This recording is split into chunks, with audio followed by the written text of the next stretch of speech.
head of the country's central bank floated the idea of dumping the greenback as the world's reserve currency, replacing it with an international currency. Thousands of people gathered to hear Barack Obama deliver key foreign policy speech on his current European tour. His vision for America's place in a new world order. Returning vets could be a risk to our nation. We've got to give them a stake in creating the kind of world order that I think all of us would like to see.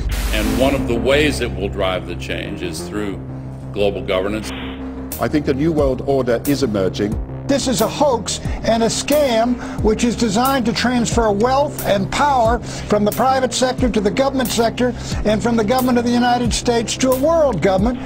And those people who have been yelling, oh, the UN's going to take over global conspiracy government. Theorists. They've been crazy, but now they're right. And who got the money? Hundreds and hundreds of banks. Any bank that has access to the U.S. Federal Reserve's discount. Tell us who they are. No. You know, financial terrorism. They have the ability to tweak the knob. I am proposing that the Federal Reserve be granted new authority. The ultimate goal of the carbon tax and the cap and trade is to destroy production. This energy tax is the largest tax increase in American history. We're actually creating a global warming police. So number one, they can come in, the federal government can come in and inspect your house and send you the bill.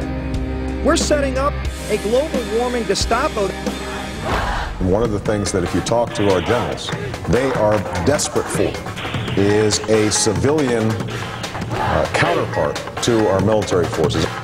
I am fierce. And this is what I wear.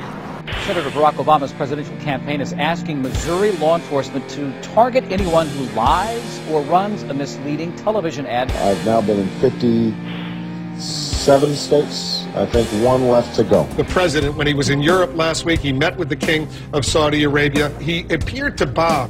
President Obama today proposed something new, something called prolonged detention. Pre-crime is where people are arrested and incarcerated to prevent crimes that they have not yet committed.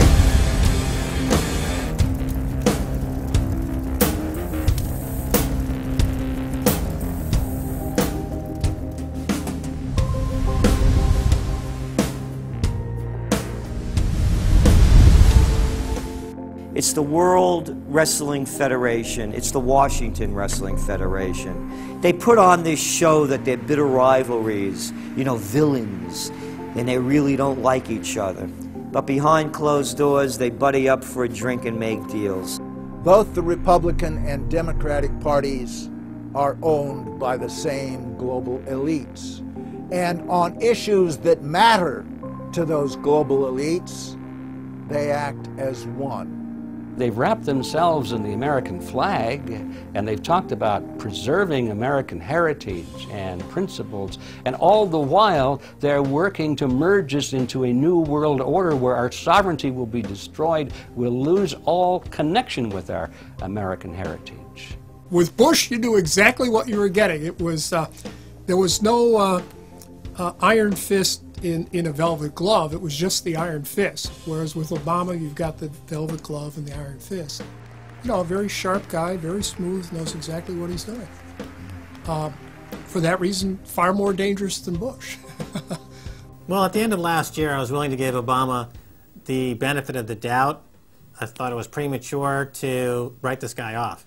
But now that he's been in office for a while, it's obvious that he is very tight with the Goldman Sachs and J.P. Morgan's on Wall Street, and he is extremely compliant and pliant to the wishes of the large banks, going back to what we saw with Robert Rubin under the Clinton administration, changing laws in favor of the banks, and he's not doing anything to stop the banks. He's helping the banks continue to do what they were doing under Bush. So in fact, he's just a continuation of Bush on the subject of markets and finance, which is the most important part of his policy right now. People who voted for Obama wanted real change, and are getting platitudes, are getting a lot of nice talk, but nothing in the way of concrete change is taking place. In this town, business as usual. There's one puppet master that controls the left, and there's the same puppet master controls the right.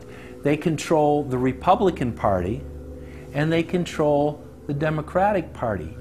This is not a party issue. This is not a left-right issue. The question is, who should government serve? And it should serve the people. In fact, government is just a tool of the dominant minority that uses economics and government law to enforce upon the public various mandates. The right-left paradigm in the U.S. and in U.S. politics is taken directly from the commercial world and the corporate world. In the business world, you have Coke, Pepsi. You have McDonald's, Burger King. You've got AT&T and Verizon. You've got duopolies. And a duopoly gives the illusion of there being some competition and some choice. And it looks a little bit better than a monopoly. So, for example, in Communist Russia, if they had Communist Russia Red and Communist Russia Chartreuse, there would have been the illusion of choice and something akin to democracy in Russia. But they simply said, forget it, we're just going to go with red. In the U.S., they have this left-right paradigm, which, unfortunately, it doesn't take them out of the hard, cold fact that there is no choice. There's no social justice. There's only one choice, which is to supply more rent to the rent seekers who have now taken the whole system hostage. We've seen the limitations on government whittled away. We have seen this erosion to the point where today it seems like nobody does care. And right now in Washington, D.C., we have seen a fall of the republic. If the United States doesn't have its Bill of Rights and Constitution, it doesn't exist anymore. It's just more real estate, more dirt. And that's what these global corporatists want. They want to completely dismantle the Bill of Rights and Constitution, and they're doing that right now. This is the fall of the republic. Our nation is dying. We, the people that live in this fine country, need to stand up, get involved, and take the system back. It's the Bill of Rights and Constitution that we owe allegiance to, not to a political party, and not to politicians that wrap themselves in the red, white, and blue, while at the same time they destroy everything that sacred flag stands for. So in the old days, you used to have this globe that with 180 some odd countries, and a few of those countries had a lot of power, like the Soviet Union, the United Kingdom, and the United States at various times. But today, you might better look at that globe and say that it's surrounded by huge clouds swirling around the planet. They know no national boundaries. They don't follow any specific sets of laws, and these are the big corporations. They basically control politicians around the world because they have all the money, and politicians always need money to get elected or to run their governments if they're not democratically elected politicians. They control the mainstream press, either through outright ownership or advertising budgets. They have massive amounts of lobbyists in Washington that have tremendous influence on our president and Congress. And they really are calling the shots. They form partnerships with the Chinese and the Taiwanese and the Tibetans, or with the Israelis and Arab nations, with Brazilians and Indians, with whatever country and whatever group of people has resources that they covet. And so for the first time in history, we really have this new form of an empire. Barack Obama is a puppet of the New World Order to bring in a World Bank, to destroy the economy of this country, and to bring in global governance. And no matter how likable the fellow is, we as citizens of this country need to stand up and say no. We have to stand up to preserve a republic here and a rule of law, which is under dire threat. We don't want to live under a world government of the corporations, by the corporations, and for the corporations. I don't want to believe it, and that's probably what holds me back on it, but I'm certainly seeing enough indication that it could be true. Absolutely, because they're always talking about Mexico and the United States and Canada ending up like Europe. And there's things done politically that seem to take us in that direction. And so I think it's incumbent upon all of us as American citizens to pay attention.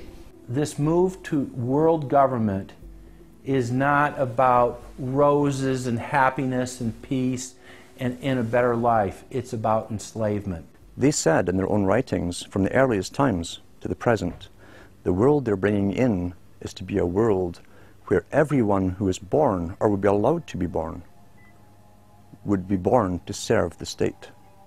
That would be their sole function.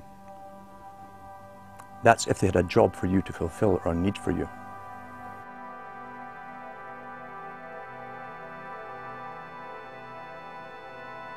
July 4th, 2009.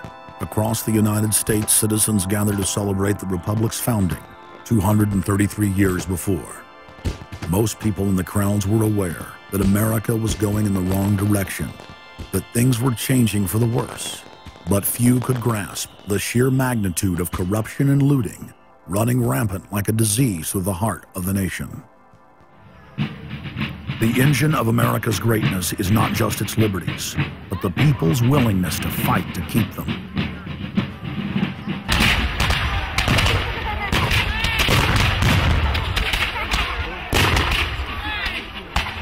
Hundreds of other nations have had much larger populations and greater resources, but have never produced 1/10 of the wealth, science, and art that the United States has. Why?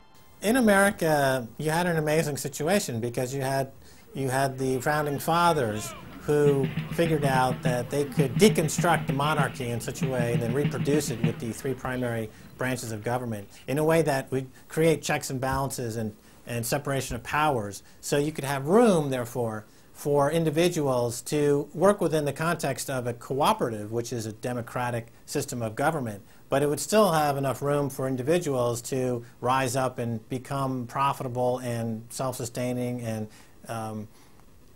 rich in the pursuit of happiness without becoming dictatorial.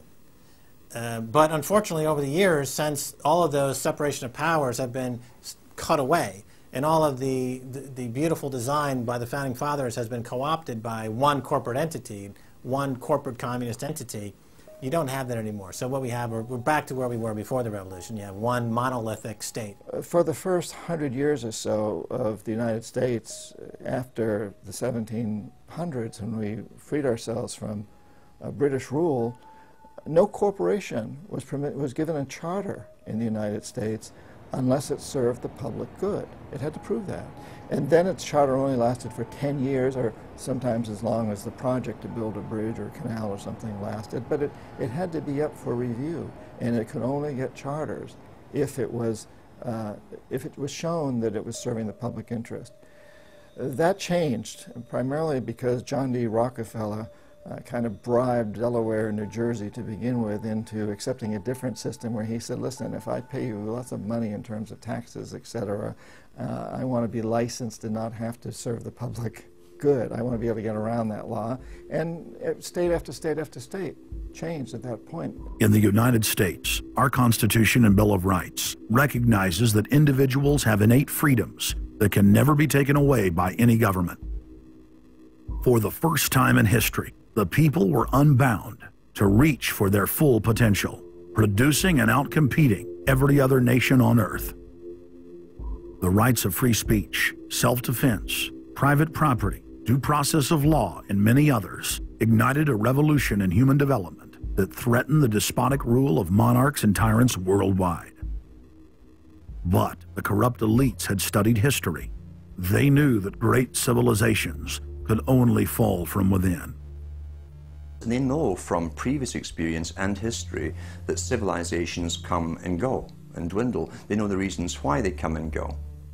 Isn't the only hope for the planet that the industrialized civilizations collapse? Isn't it our responsibility to bring that about? Morty Strong, founder of the UN Environment Program, from his opening speech, Rio Earth Summit, 1992. Maurice Strong is the man who said that they would never allow another country to rise up as powerful as America. It will never be allowed to happen again. And he said the best thing we can do is to tear down all the factories, all the top commerce of the United States, and level it and give it back to nature. So that was the advice from this character, who has tremendous power at the United Nations and was picked up and groomed by Rockefeller himself. Over the past decades, since the Kennedy assassination approximately, you've had an ongoing oligarchical transformation of virtually every country in the world. And in the United States, it's taken the form of an oligarchical counter-revolution against the reforms of the 1930s, with the Wall Street interest asserting itself as more and more dominant. And once bankers and oligarchs have power, the things that they do, you could call them a policy. You could call it something like a tropism. It's like the way a plant responds. Naturally, since they're oligarchs, they're going to try to downgrade the standard of living of the vast majority of the population. They're going to claim that the world is overpopulated, that industrialization, industrial pollution, and overpopulation are the main problems that face the world. And they're generally going to try to crush and mortify any kind of popular democracy or mass movements with any kind of progressive content. Nations rise and fall. They knew how debt could never be recuperated. They knew that disease or prolonged war could wipe out the population and the future populations that pay off debt. So these guys all work together. That's why it's no surprise that today you have Lord Rothschild coming out pushing the latest scam or religion that we must all believe in, which is global warming, which his personal bank, his family's bank in Switzerland, will be in charge of. They've run the system, the whole economic system of the world for the last 250 years. So why shouldn't they also run the economic system for the next few hundred years? The question of a ruling class, oligarchy as a ruling class, is posed by Plato in the Republic, where we find that oligarchy is a constitution full of many evils, where the rich dominate the government by buying it, and the average individual or the poor count for absolutely nothing. Oligarchy is a frame of mind. In other words, if you're a banker, this is already a world view. It's a world outlook, and it implies the policies that have got us here, right? Malthusian policies, zero growth policies, driving down the standard of living, attempts to wipe out all kinds of mass institutions that might be a countervailing force. This is a scientific dictatorship, which Bertrand Russell said, and the Huxleys said, both Aldous and Julian Huxley said they would bring in the scientifically controlled society. It's not just family planning, which really means abortion and so on, it's global planning, which is literally sterilization and abortion worldwide for the ideal reduced society, and not just across the board, through genetics, through the Genome Project, through the constant IQ testing. Globalization has economically destroyed the world. You've got at least 40 to 50,000 people who die every day worldwide from starvation, malnutrition, and diseases which can be cured for pennies, such as diarrhea. And if you ask one of these Malthusian oligarchs, don't you think that something should be done to raise the standard of living in Africa or South Asia? They'll say, no, we can't do that. That would wound the planet. That would oppress Mother Earth. So that's oligarchy. Class consciousness in this sense is absolutely essential. If you think that bankers are the same as you, you're wrong. F. Scott Fitzgerald once told Hemingway, you know, the rich are different from us. And Hemingway said, yeah, they have more money. And F. Scott Fitzgerald replied, no, it's something much deeper. It's a whole different world. To be an oligarch, to be a Rockefeller or something of this sort, means that you're in a completely different world with values which are the reverse of human values. Now, if you allow the oligarchs to continue to dominate, the destruction of world civilization is a matter of a few decades at the very, very most. So, choose. To force their agenda through, the elites are employing one of their favorite tools, artificial crisis creation, also known as the Hegelian dialectic of problem-reaction-solution. You never want a serious crisis to go to waste. And what I mean by that, it's an opportunity to do things that you think you could not do before. The Earth's ruling elite are first and foremost monopoly men. The founder of the Rockefeller clan summed it up simply when he said, competition is a sin. Rockefeller himself said that competition was a sin. And people quipped at that, thinking it was one of his little jokes. He made many jokes about saving pennies and stuff like this. But in reality, he was telling you a truth, that competition to a man like him, who worked for a much larger organization, competition truly was a sin. And the cartels have been formed ever since, have become much bigger, more powerful. Cartels which can literally command governments, sometimes to go to war on their behalf, have occurred. The economic crash of 2008 and 2009 was an engineered crisis designed to cripple sovereign nations globally to make way for a world currency and a new Bank of the World. China's holding, what, 1.5 trillion worth. All over the world, they're holding U.S. currencies. They want to get out of them in a way where they're not going to lose on their investments. There's going to be a world currency. There's going to be a new reserve currency. They're going to push it through the IMF. That's going to be the banksters that are going to be in charge of it. It's going to happen, and it's going to happen sooner rather than later. There was also a question to Geithner. Do you think that the U.S. dollar ought to be replaced? And he blew it. He had a moment of candor where he said, yeah, we're considering that. So on that day, the dollar went down 1% within a couple of minutes. Chinese government proposal about a global currency and about the IMF regulations, the new IMF idea about the general agreements to borrow and having a faster ability to disperse to the emerging market. As I understand this proposal, it's a proposal designed to increase the use of the IMF's special drawing rights. We're actually quite open to that suggestion. Timothy Geithner's comment about global currency is not off the table because it's not off the table and it's going to come. The whole world is ready to bail out of bucks. They just want to do it in a way where they're not going to lose on their investments. That's all that's going on. All the people around the world, the Japanese who have $1 trillion, the Chinese who have $1 trillion, the Saudis have $1 trillion, the Europeans something similar, they're all going to dump it at the same time. The rush for the exits. And that will then create hyperinflation. When America finishes supplying the manpower and the military for standardization of the world into the one system, and they want a secular world society with a hint of greening and Gaia worship for sustainability reasons. America, as they're finishing off this agenda, they'll be pulling the rug from underneath Americans at home at the same time towards the latter stages. When the dollar starts to slide, and this was always the nightmare of Paul Adolph Volcker, who is now sitting in the Obama White House, once the dollar starts to go, there's nothing to stop it. There's no useful way that you can stop it once it begins to gather momentum. So I think we're facing the probability of some form of dollar panic combined with hyperinflation sometime during the Obama presidency. They're now pulling the rug away from under the feet of the people. They're becoming rapidly a non-manufacturing country. Any country that can't manufacture its own goods, even for self-defense, therefore is no longer sovereign, independent, and able to sustain itself, which tells you that this is all part of the plan. It started with the very beginning when you established that there was a Federal Reserve System given the power of the state to create money out of nothing and to do so without any regard to will of the people, without any regard to what's behind the money system.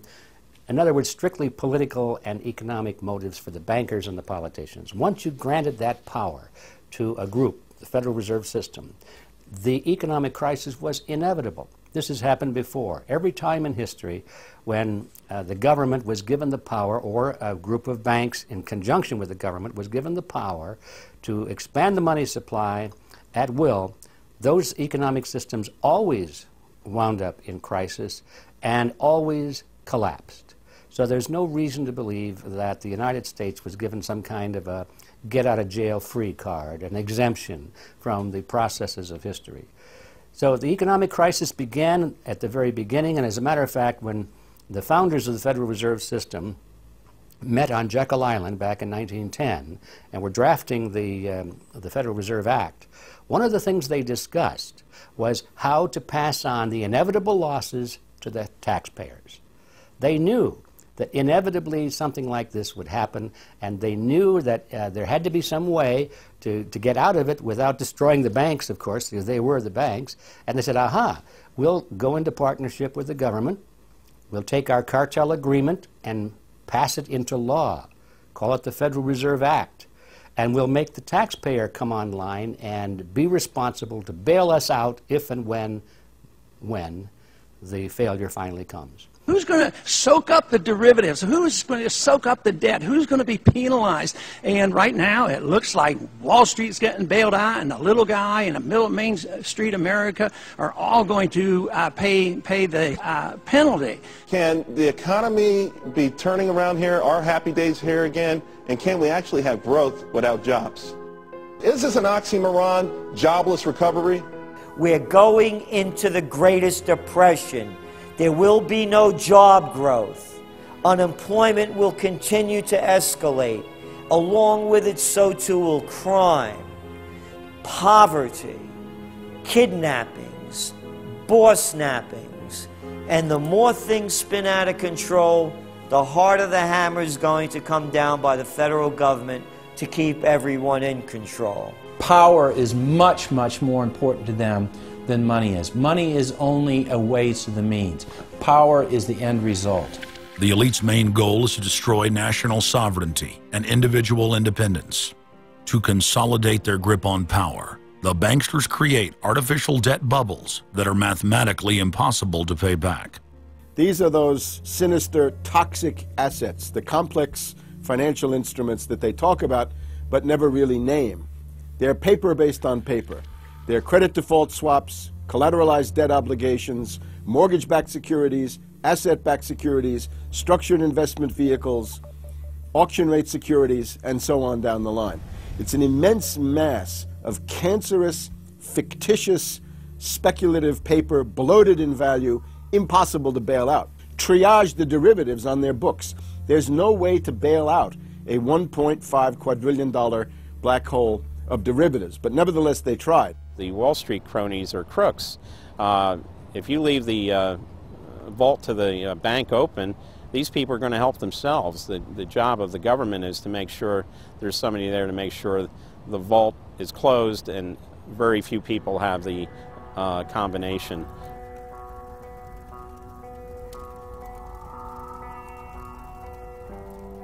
I'm William K. Black, Associate Professor of Economics and Law at the University of Missouri at Kansas City. I was a senior regulator in a number of different positions during the heart of the savings and loan crisis. On a staff level, I led the re-regulation of the savings and loan industry. The purpose of regulation and effective criminal prosecution is to make sure that cheaters don't prosper, that honest manufacturers win in competition. The primary driver of the current crisis is accounting control fraud. These are frauds led by the CEOs of the major lending institutions and major banks and institutional buyers of toxic waste product. How did it start? It started with mortgages, particularly non-prime mortgages. In September of 2004, the FBI warned that there was an epidemic of mortgage fraud, their words, and that this epidemic of mortgage fraud would cause an economic crisis at least as large as the savings and loan debacle if it wasn't stopped. The FBI found that 80% of the mortgage fraud was being induced by the lenders, not by the borrowers.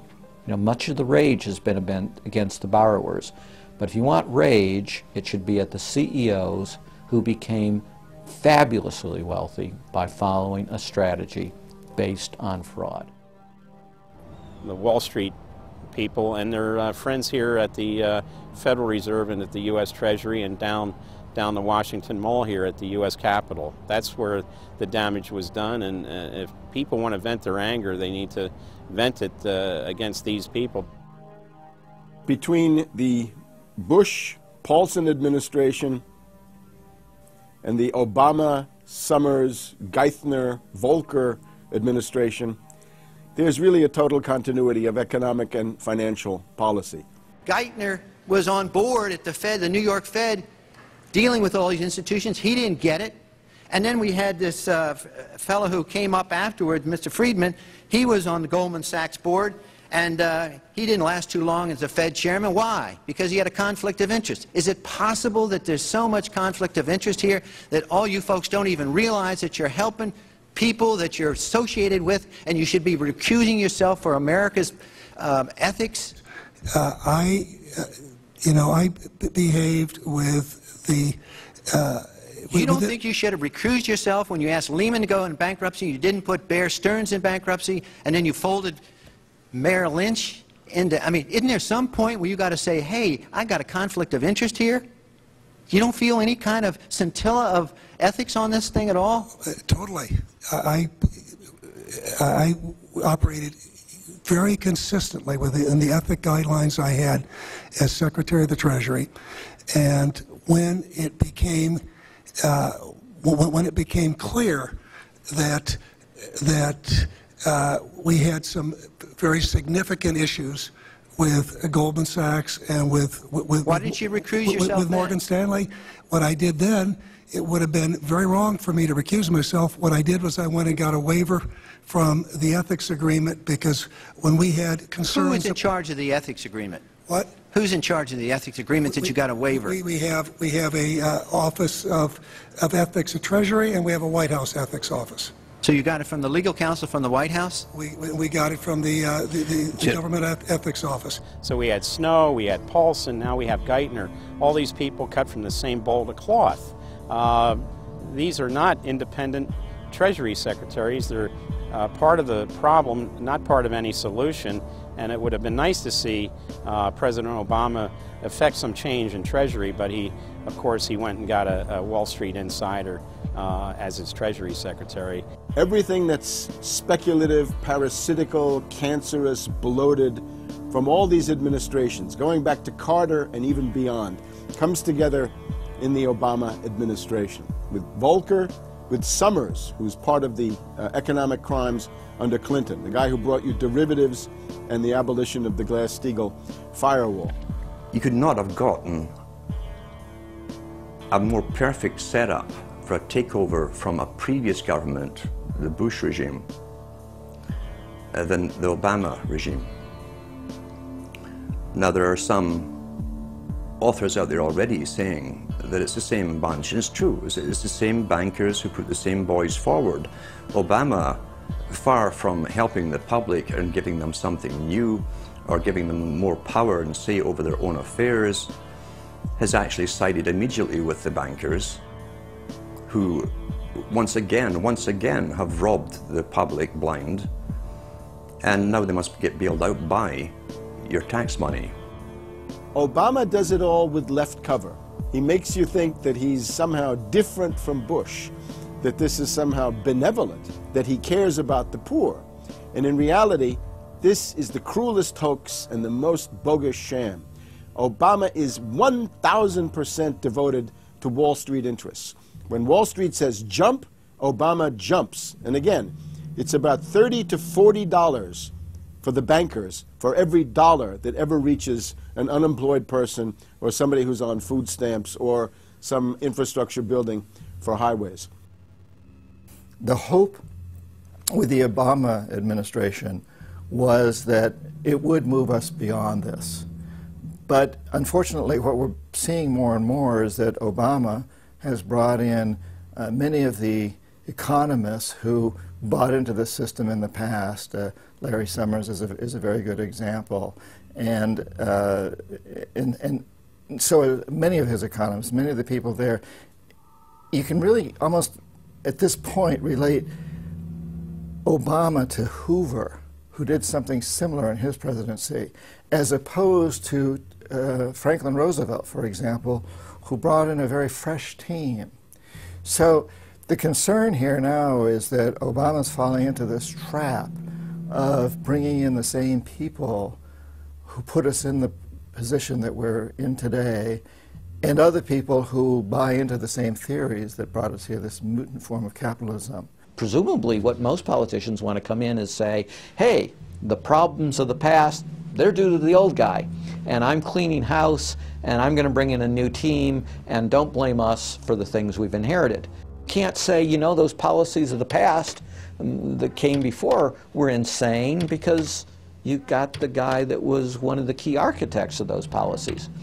People need to stop having allegiance to their political party. They need to have allegiance to the Bill of Rights, the Constitution, and what has made our republic so special.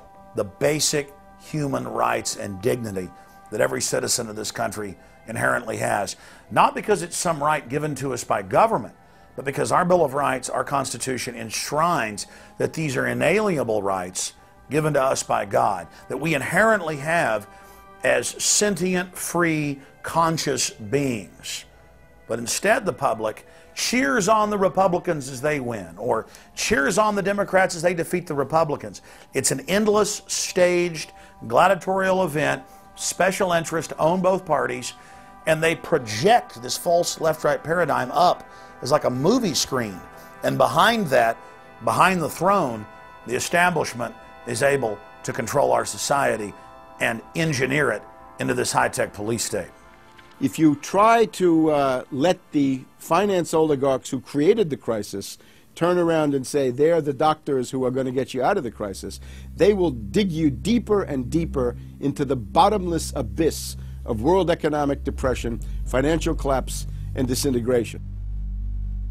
The Democrats have really done more to destabilize the American economy and to help the big banks on Wall Street than the Republicans have done. I would imagine that the Republicans know a little bit more about finance and markets enough that when someone like Goldman Sachs asks the Congress to change laws as they did in the 90s to do away with position limits on the futures contracts, the Republicans would have said, no way, that's completely inconsistent with any notion of a fair market. But the Democrats, I have a feeling, are just not financially literate enough to say no.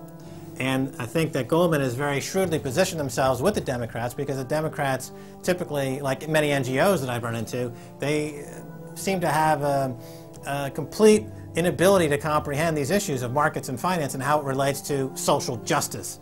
So under the Democrats, we also saw the repeal of Glass-Steagall. Glass-Steagall said there's an inherent conflict of interest between the commercial banking side, which is the lending side, and the investment banking side, which is taking an ownership position.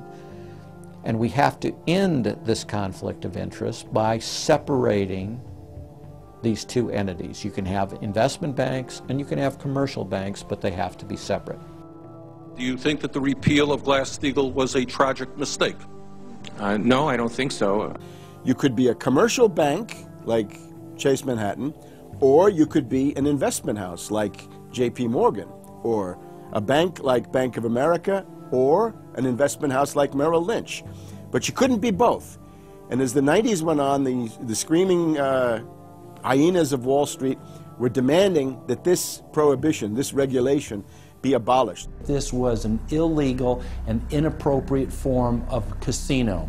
The derivatives were being used and they were being unregulated, and people were getting 30 to 1, 40 to 1, 50 to 1, and sometimes 100 to 1 profits on the way up. And remember, derivatives are a zero-sum game, so there's nothing there. It's not like a piece of stock in General Electric or Ford or something like that where there's supposed to be some value. Derivatives have no value. But the very people, Summers and Gettner and all the people at Goldman Sachs and JP Morgan who created these things, made not millions or billions, but trillions on the way up. And now that these things are crashing, the very same folks are now put in charge of regulating these things and in charge of the bailout, and they are giving money to the very rascals that created this problem, took the profits. The problem cannot be fixed. And this is on Obama's watch right now. You have so many different schemes and mechanisms at play. It's sort of like after there's a blackout, you know, people in some parts of the country have been known to loot the local stores. You know, they go in, they grab the televisions, and they grab the stereos. And basically that's what the Wall Street gang has done. They've just engaged in this massive looting of money from their own companies and now from the U.S. Treasury. There was a lady called Brooksley Born. She was the head of the Commodity Futures Trading Commission under Clinton. And she said, look, we have these derivatives. Why don't we at least make them reportable so we know how many there are and where they are? And she writes in a biographical account, she said, I picked up the phone and Larry Summers was screaming at me that I was interfering with the wonderful inventiveness and ingenuity of Wall Street and their ability to come up with new financial products, such as these derivatives. Brooksley Born was the chair of the Commodities Future Trading Commission, CFTC, which regulates many financial derivatives. And she said there's a grave danger out there in the form of these credit default swaps. And credit default swaps are an exotic financial derivative, or moderately exotic financial derivative, that were sold on a bright, shining lie that they were supposed to make markets more efficient. In fact, they allow utterly insane gambles, and they're really great devices for accounting fraud as well. She actually says, I'm thinking of adopting this regulation.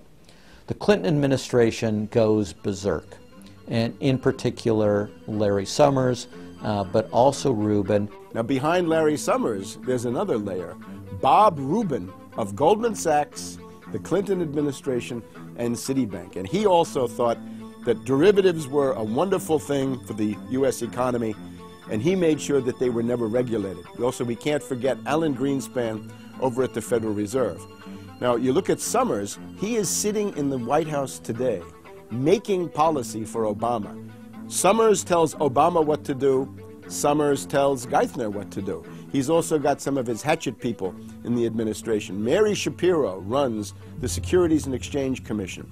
She refuses to ban naked short selling and other market manipulations. You've also got another guy called Gensler over at the Commodity Futures Trading Commission today. He is an acolyte and a supporter of the derivatives bubble. We made the new CFTC chair a guy who had helped to kill Brooksley Born's reform initiatives. And we just did this under the Obama administration. This was a pre-registered, pre-organized, predetermined event. Anybody who knows that if you allow the banks to become unregulated financial institutes with tsunami-like weapons of mass destruction-like financial instruments like derivatives, to allow that to run up to levels that are 50, 100, 200 times the gross domestic product with no value. They know that they are taking the profits on going up, but they also know that the end result is the destruction and gutting of this economy. The scam is simple. The insiders buy hard assets and political influence as the fiat bubbles expand. And then, at a time of their choosing, they purposefully implode the bubble. You've got a very small group of people, and the Federal Reserve and the global central banking system and the Bank of International Settlements in Switzerland, who are purposefully managing the boom and bust, credit supply, credit contraction, money supply growth, money supply contraction, to create artificial roller coasters and artificial volatility that they can trade around without taking any risk. It doesn't cost them any money. And if they do make a mistake because they're, as George Bush said, oh, the bankers on Wall Street are drunk. It is uncertain. There's no question about it. Wall Street got drunk. That's one of the reasons I should turn on the TV cameras. Let's say they walk in one day and they push the wrong button and they lose the bank $1 billion or $5 billion or $100 billion. They can appeal to the government to bail them out. It's a totally asymmetric relationship between bankers and the rest of the economy. If they make a mistake, they get bailed out. If everyone else makes a mistake, they get put in jail, called a terrorist, and we never hear from them again. But it's a more sophisticated form of slavery, and we're going through it today. We see the taxation is going up all the time with the supposed crash of the banks that was not a happening out of the blue. It was set up for this time. They could have kept it going for another few years if it suited them, and then crashed all the bubbles. But now is the time. As they say in their own writings, now is the time. One of the great benefits of an economic model from an economist standpoint is you can basically get whatever results you want. You can manipulate the inputs to make that happen. And that makes it a very easy tool to use to hoodwink other people. These manufactured, these engineered financial catastrophes are the result of a central banking system that has the ability to add and subtract credit, add and subtract dollars and money at will to create this roller coaster effect. Because unlike most people, the banks are able to make profits as easily on the way down as they can on the way up in any given situation. Volatility is great for banks and professionals. Volatility is not great for the most average people. Their operatives in government and media then hold the economy hostage by issuing the ultimatum: give us unlimited bailout money or the economy dies. What's being used is what I call, to try to get the money, is what I call the suicide threat, where, you know, if anybody has ever seen the movie Blazing Saddle, the sheriff is surrounded by hostile town folks. He takes out his gun, points it at his head and says, you know, don't move or I'll shoot. Well, that's what the big banks are saying. You know, give us unlimited cash or we'll die. And if we die, you'll die, because we're too big to fail. It is a false flag attack, because Hank Paulson will get up in front of Congress and say, we need $700 billion because that thing, that existential threat, the market is attacking us, and we need this handout to fight Mr. Market. Mr. Market is out there. We need to fight Mr. Market. It's an existential threat. Meanwhile, he is Mr. Market. He's the one causing the problems. We had Paulson, a representative of Goldman Sachs who happened to be running the U.S. Treasury, came forward with a hysterical briefing for the Congress saying, we, the Wall Street bankers, demand $700 billion in bailouts. So they say, yes, we'll give you all the money you need. Well, you know, these are arsonists. Paulson, Tim Geithner, Bernanke, they're arsonists. They're asking for more matches. And the Congress is saying, who do we make the check out to? Who do we send these matches to? Who do we send the matches to? Is a ton of matches enough? Can we send you some gasoline to go with those matches? They're like, yes, please. Don't change our management. Don't pay us what assets are worth. Pay us way more than what our assets are really worth.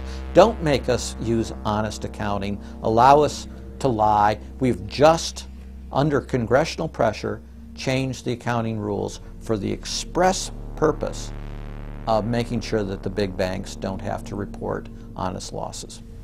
The only way they can pass this bill is by creating and sustaining a panic atmosphere. That atmosphere is not justified. Many of us were told in private conversations that if we voted against this bill on Monday, that the sky would fall, the market would drop 2,000 or 3,000 points the first day, another couple thousand the second day, and a few members were even told that there would be martial law in America if we voted no. That's what I call fear-mongering. We have, you know, people in the government threatening martial law or things to get their way in the executive branch against Congress. You know, you know, if you put all these signs together, it doesn't look good at all. To the extent we are a democracy, we're sort of a hairbreadth away from a police state. Congress aided the bankers in carrying out the biggest heist in history with the so-called banker bailout of 2008. The bailout money, the $13 trillion or so dollars that have been given to the banks, is sitting on the balance sheet of the banks, and that is incurring interest costs. And that's going to precipitate the need to flush the system with more cash. And at some point, the dam will break, and you're going to have very high inflation. Some predict hyperinflation. You cannot print phantom money out of thin air, backed by nothing, and producing practically nothing without destroying the world economy. So unless we cut out the toxic funds, the toxic elements of this economy, every time we put in money on this bailout, it's just feeding the fire. It's not making things better. What should have happened is that those banks and investment banks should have been seized. They should have been seized by the Federal Deposit Insurance Corporation. Those are zombie banks. The Chase Manhattan, J.P. Morgan Chase, Bank of America, Citibank, Wells Fargo, Wachovia, so on down the line, to AIG in the insurance realm. These are zombie institutions, insolvent, bankrupt. The only thing to do with them is to seize them, put them through Chapter 11 bankruptcy. That'll probably turn into Chapter 7 bankruptcy, liquidation. And above all, triage the derivatives on their books. There's no way to bail out a $1.5 quadrillion black hole of derivatives, but nevertheless they tried. They will, of course, try to regain some of this money back, but their debts, unlike any other period in history, are now a quantum size bigger than the entire global GDP by a factor of 50 to 100. It's almost infinite amount of debt. If you really look at the numbers, because of the massive, massive debt, and right now, total debt in this country is about 375% of the gross domestic product. And that's not including derivatives. If you put the derivatives in, it's probably 20 to 30 times gross domestic product. It's beyond what anybody has ever even considered. While they were looting North America into the ground, the international banking syndicate was simultaneously executing the same scam in over 100 other nations. So who got the money? To financial institutions in Europe and other countries. Which ones? I don't know. $500 billion and you don't know who got the money? Well, Obama's got one difficulty with this Congress. It's the number of freshman Democrats that got elected. Many of these people know that they got their seats from, and many of which got seats in the Senate and Congress from long-held Republican seats. They know that the people back in their states and in their constituencies will not tolerate this any longer. So up against the Republicans and the blue dog Democrats are these freshman congressmen, Democratic congressmen and senators, and they're not, they don't seem like they want to go along with the program. So if there's any hope, it'll come from these freshmen. The Constitution says no money shall be drawn from the Treasury but in consequence of appropriations made by law. This money is not drawn from the Treasury. Well, let's talk about that. Do you think it's consistent with the spirit of that provision of the Constitution for a group like the FMOC to hand out $500 billion to foreigners without any action by this Congress? Congress approved it in the Federal Reserve Act. When was that? Quite a long time ago. I don't know the exact date. 100 years ago? The original act is 1914, I believe. I don't know whether this provision was in 1914 or not, but the Federal Reserve Act was in 1913. All right, and at that time, the entire gross national product of this country was well under $500 billion, wasn't it? I don't know. Is it safe to say that nobody in 1913 contemplated that your small little group of people would decide to hand out $500 billion to foreigners? What the bailout legislation really did was give a blank check backed up by U.S. taxpayers to offshore megabanks. Of course, Congress has oversight. If you read the Constitution, our founders were very clear. Anything to do with taxes and money is put into the hands of both houses of Congress together. Both houses of Congress together must approve it. Because it's a buck, because that's why we fought the revolution. Taxation without representation was part of it. Foreign banks, Société Générale of France, about 10 billion for a French bank. Deutsche Bank of Germany. Did Deutsche Bank need the money? How much did they get from the bailout? Well, they told us they got $12 billion from the bailout. And Barclays Bank of Britain, $10 billion. So you're up to almost $50 billion to bail out a series of foreign banks that were derivatives counterparties of AIG, plus Goldman Sachs. This is the biggest swindle, not only in the history of the United States, this is the biggest swindle and transfer of wealth in the history of the Western countries. And we've seen all these cronies from Wall Street with the combination to the vaults around the country, and they've just looted the Treasury and the banks and the securities industry dry. This is by probably an order of magnitude the biggest fraud in history. Over the next 10 months, $23.7 trillion was stolen from the U.S. Treasury. The gentleman from North Carolina, Mr. McHenry. Thank you, Mr. Chairman. And the tune of $23.7 trillion worth of taxpayer exposure for the bailouts is quite striking. The calculation right now is that with Obama, we've got $24 trillion as a line of credit available only to Wall Street banks, insurance companies, credit cards, mutual fund companies, and others, but only financial institutions. $24 trillion of money from the Federal Reserve, from the Federal Deposit Insurance Corporation, and from the Treasury in the form of the bailout of October 2008. The Federal Reserve, the private holding company for the offshore banks, arrogantly told Congress and the American people that it was none of their business what the private banks did with the people's money. One very interesting exchange. Senator Bernie Sanders of Vermont asking Bernanke, we have given upwards of $2 trillion to various financial institutions. You've got to tell me, where did the money go? And Bernanke simply stonewalls and says, I won't tell you. And who got the money? Hundreds and hundreds of banks. Any bank that has access to the U.S. Federal Reserve's discount. Tell us who they are. No. Do you have to be a large, greedy, reckless financial institution to apply for these monies? There is no subsidy. There is no capital involved. There is no gift involved. It is a collateralized, short-term liquid loan that is both over-collateralized and is recourse to the company itself. We have never lost a penny doing it. And how can other institutions get those loans as well?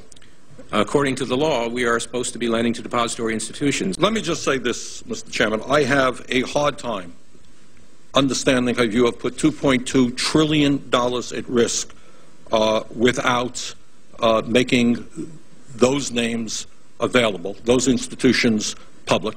And we're going to introduce legislation today, by the way, to demand that you do that. It is unacceptable to me that that goes on. Behind me, the Federal Reserve is probably the least transparent agency in the federal government. One could even argue that the Central Intelligence Agency is more transparent than the Federal Reserve. The fact is that the American people want to know more of the secrets of the temple, as the book was before you were born, The Secrets of the Temple. The Fed, as you know, is just a monopoly by the bankers. This is simply putting the foxes in charge of the henhouse. Personally, I'd be in favor of Congress just nationalizing the Fed and getting the bankers out of there. They're just stealing from the American people. Put it directly in the hands of Congress and let Congress decide, rather than this cabal of bankers deciding their own rates of profit at the expense of the American people. Since the Federal Reserve's creation in 1913, patriots have labored tirelessly to alert the American people to the true nature of the Federal Reserve. Throughout its 90-plus year history, most Americans falsely believed that the Federal Reserve was a government agency. But today, scientific opinion polls show that the vast majority of the public is aware of the fact that the Federal Reserve is a front company for an offshore private banking cartel that dominates not just the United States, but almost every other nation on Earth. It's never been written about in any book that I've found as to who gave these guys the authority or permission to be the international bankers for the world. Why would you even need international bankers? Why would any government agree to use them? Why would you need to use them? Why can't any country create its own money? It tells you there was already an existing superstructure, already in existence, maybe 200-300 years ago, to give these guys permission to somehow be the overlords of all money for all countries. Polls also reveal that 75% of Americans demand a public audit of the secretive organization. By the summer of 2009, Congressman Ron Paul's bill to audit the Fed had gained more than 280 sponsors in the House. But the private Fed's high-powered lobbyists were able to block a vote on the bill in the Senate. That only piqued the public's interest. I have another amendment. I have been informed that the majority plans to block consideration of this amendment, which is number 1367, regarding the transparency at the Federal Reserve. Madam President, I'd like to call up Amendment 1367. Without objection, the clerk will report. The Senator from South Carolina, Mr. DeMint, proposes amendment number 1367. Senator from Nebraska. I make a point of order against the DeMint amendment that it's legislation on appropriations. Madam President? The point of order is well taken. The amendment. I regret the objection. The amendment falls. The people began asking themselves, why couldn't there be an audit of the Federal Reserve? The Fed has never once been audited. In the whole period of time, in the almost 90-some-odd years that the Fed has been around, the most powerful agency and independent agency, it has never once been audited. This is an absolute crime against the freedoms of this country. Do you think it would cause problems for the Fed or for the economy if that legislation was to pass? My concern about the legislation is that if the GAO is auditing not only the operational aspects of our programs and the details of the programs, but is making judgments about our policy decisions, that would effectively be a takeover of monetary policy by the Congress. Is that your position, that this bill, if it were to be passed, would interfere directly with interest rates, setting interest rates? If we were to raise interest rates at a meeting and someone in the Congress didn't like that and said, I want the GAO to audit that decision, wouldn't that be viewed as an interference? I wouldn't think so. This is just reviewing it, and you can do what you want. The Federal Reserve has never been subjected to an outside audit. And if you audit them, it's very likely that Greenspan, Bernanke, and Volcker might all go to jail. It was announced earlier today, that there will be a hearing on H.R. 1207, the bill to audit the Federal Reserve Bank. This will be the first independent audit in the Federal Reserve's 96-year history, and it's long overdue. Months ago, I asked the Vice Chairman of the Federal Reserve who received the $1 trillion in funds that the Federal Reserve has handed out to domestic institutions. He said, I'm not going to tell you. And then more recently, the Chairman of the Federal Reserve, I asked him who receives the $500 billion, we're talking about $500 billion, that the Federal Reserve handed over to foreign central banks. Who did they disseminate that money to? And he said, I don't know. $500 billion, and he doesn't know. It's long overdue. We need to audit the Federal Reserve, and I'm happy to say that we're going to have a hearing on that very soon. The only way, really, America can get out of the current mess is you've got to shut the Fed down completely, get rid of the Fed. You've got to put the money printing mechanism back under the roof of the federal government instead of outsourcing it to the Fed. Why were the bank's front men, Alan Greenspan and Ben Bernanke, all over the news saying that they were above the law? What is the proper relationship, what should be the proper relationship between a chairman of the Fed and a president of the United States? There is no other agency of government which can overrule actions that we take. What the relationships are don't frankly matter. A grassroots movement demanding that the private Federal Reserve be nationalized exploded in size across the country. The momentum had shifted. Now the arrogant central bankers were the ones running scared. They had planned to use their stage crisis to bring in an all-powerful central bank of the world. Immediately, every country goes into action at the same time. The International Monetary Fund is mentioned at the G20 meeting. They say that it must be brought to its full power, and we need a Bretton Woods Part 2 for world taxation. What is global government? For decades, the media denied it existed.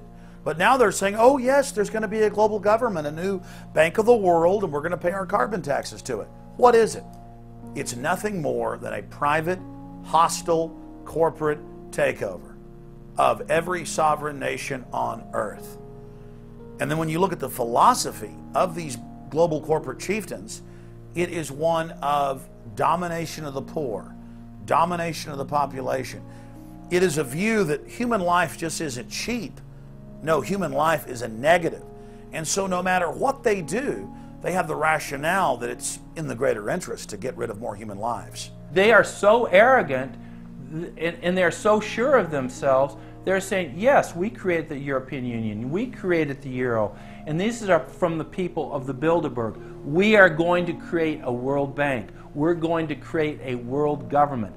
They're saying it out loud and clearly. Suddenly, across the planet, their regional front banks had been identified by sovereign populations as the illegitimate shadow governments that they are. The controllers had moved too quickly and revealed their hand. Populations around the globe were seeing through the establishment's facade, past the puppet governments, and to the global architects that were pulling their strings. Where are the American people? Why have they lost their dignity? What is stopping them from speaking out?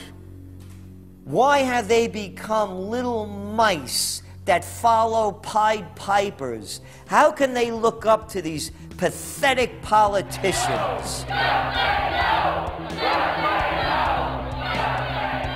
Go sit down. I have a question for this young man. He has the right to be represented. I'm his father, and I want to talk to you face to face. Crooked door. Why not a lobbyist with all kind of money to stuff in your pocket so that you can cheat the citizens of this country? So I'll leave, and you can do whatever the hell you please to do. One day God's gonna stand before you, and he's gonna judge you and the rest of your damn cronies up on the hill. And then you will get your just desserts. As the public begins to awaken to the fact that Barack Obama has cold-bloodedly betrayed the pledges he made to the American people, the establishment media and Democratic leaders have invoked the tactic of divide and conquer. I think they're astroturf. You be the judge of carrying swastikas and symbols like that to a town meeting on health care. An overwhelming portion of the intensely demonstrated animosity toward President Barack Obama is based on the fact that he is a black man. Desperate to ram their agenda through, they have played the race and class cards. You start to wonder whether, in fact, the word socialist is becoming a code word, whether or not socialist is becoming the new N-word. When I heard people going after the First Lady and the number of staff people they have, it sounds racist to me. It is essential that the establishment play the population off against each other, along the lines of Republican, Democrat, liberal, conservative, black and white. As long as the people are fighting with each other, they can never get together and remove the corporate dictatorship that has criminally seized power through the national security state. Just as George W. Bush betrayed his foolish followers, so must Obama, because his only allegiance is to his offshore masters. President Obama today nominated Ben Bernanke for a second four-year term as Federal Reserve Chairman. The president called his actions on the global financial crisis bold and out of the box. As an expert on the causes of the Great Depression, I'm sure Ben never imagined that he would be part of a team responsible for preventing another. But because of his background, his temperament, his courage, and his creativity, that's exactly what he has helped to achieve. And that is why I am reappointing him to another term as chairman of the Federal Reserve. So Obama has made it quite clear by his actions, never mind his words, his actions, as to who owns him, who he works for, and who he serves. And it's not the American people. It is so obvious to anyone paying attention that the President of the United States is not the real person in control. Whether it is Gerald Ford or Jimmy Carter or Ronald Reagan or Clinton or Bush, Obama is no different. And to think that he is an independent figure is just crazy. And as Franklin Delano Roosevelt said, presidents are selected, they are not elected. Obama pledged that he would end NAFTA and GATT, and has since fought to expand both of them. Obama promised that he would have the most transparent administration ever, and he is already more secretive than Bush and Cheney ever were, even making it a secret who visits the White House. I can make a firm pledge. If your family earns less than $250,000 a year, if you make less than $250,000 a year, if you are a family making less than $250,000 a year, you will not see your taxes increased a single dime. You will not see your taxes go up. You will not see your taxes increase one single dime. Not your capital gains tax, not your payroll tax, not your income tax, no tax. Not your income tax, not your payroll tax, not your capital gains taxes, not any of your taxes. Not your payroll tax, not your capital gains tax, not your income tax, no tax. Your taxes will not go up, because the last thing you need is higher taxes when we're in a recession like this, and you won't get one under an Obama administration. Obama made the centerpiece of his campaign the pledge that taxes would not be raised on anyone making under $125,000 a year. He has since gone back on that promise as well, and has proposed new taxes on payroll, energy, home mortgage deductions, and scores of other taxes. He made a pledge. He said, I'm not going to raise taxes on anyone making under $250,000. Is that pledge still active? We are going to let the process work its way through it. So it's not. So it's not. So it's not. We're going to let the process work its way through it. All right? The Senate is looking especially at this issue of capping the deductions for health care that employers and employees now get. That would be an tax increase for many families earning under $250,000, but the president said he was open to it, so that means that the tax pledge he made back in September is no longer operative? Obama said he was going to abolish the Patriot Act. He now vigorously defends it. We saw the same type of flip-flop when it came to warrantless wiretapping of the American people. Look what Obama's done with wiretapping, surveillance. He's brought it to heights even beyond what George Bush, the disgusting levels that he brought it to. So we have more surveillance. Now they're talking about, what is it called, Cybercom, the new Pentagon secret cyber society that's going to be watching over us. To get those terrorists, we got to get those terrorists. So now they'll be invading our privacy even more. So, I mean, it really almost makes you ask the question, would it have been better if we never invented the internet and had to use paper and pencil or whatever? Now Obama is setting up the Cybersecurity Command, which the government admits completely ends the Fourth Amendment and allows President Obama to shut off the internet in the United States whenever he wishes. Indeed, in today's world, acts of terror could come not only from a few extremists in suicide vests, but from a few keystrokes on the computer, a weapon of mass disruption. As part of the new single national security staff announced this week, I'm creating a new office here at the White House that will be led by the cybersecurity coordinator. This new control grid is administered by the Pentagon. They just want to keep tabs on us. So we're turning into a surveillance, wiretapped government state. The government is taking more and more control over our lives. I can stand here today as President of the United States and say without exception or equivocation that we do not torture. Obama made a show of investigating torture, but has ignored the Army's own detailed investigative reports, which name the torturers that the White House memos document were following the directives of Bush and Cheney, the men who are most guilty for issuing the infamous orders. Some low-level soldiers have been prosecuted for their role at Abu Ghraib, but no senior officer has been held accountable in any of these cases to date. Heidi? I know that these debates lead directly, in some cases, to a call for a fuller accounting, perhaps through an independent commission. Now, I've opposed the creation of such a commission. Next, Obama expanded Bush's doctrine of indefinite detention of foreigners without trial to holding citizens without evidence indefinitely, without ever even committing a crime. President Obama today proposed something new, something called prolonged detention. Pre-crime is where people are arrested and incarcerated to prevent crimes that they have not yet committed. Barack H. Obama, who ran as an anti-war candidate, has continued the war in Iraq, massively expanded the war in Afghanistan, and unleashed a new conflict in Pakistan.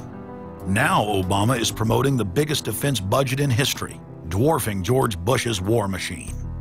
What George Bush has been trying to do as part of his effort to accumulate more power in the presidency is he's been saying, well, I can basically change what Congress passed by attaching a letter saying, I don't agree with this part or I don't agree with that part. I'm going to choose to interpret it this way or that way. That's not part of his power. But this is part of the whole theory of George Bush, that he can make laws as he's going along. I disagree with that. I taught the Constitution for 10 years. I believe in the Constitution, and I will obey the Constitution of the United States. We're not going to use signing statements as a way of doing an end run around Congress. All right? Obama guaranteed that once president, he would stop the unconstitutional practice of issuing signing statements, through which the executive branch illegally usurps the legislative power of Congress. Congressman Kucinich, when he introduced his 60 articles of impeachment against Bush Jr., I think one was the signing statements. The form of the resolution is as follows. A resolution, articles of impeachment of George Bush, President of the United States. Resolved, that President George W. Bush be impeached for high crimes and misdemeanors. Article 26, announcing the intent to violate laws with signing statements, and in violation of his constitutional duty under Article 2, Section 3 of the Constitution, to take care that the laws be faithfully executed, has used signing statements to claim the right to violate acts of Congress even before he signs those acts into law. Same analysis would apply to Obama and a fortiori because he taught constitutional law. He knows better. He's a lawyer licensed to practice law, who, as I am, who took an oath when he was licensed to uphold the Constitution and laws of the United States of America.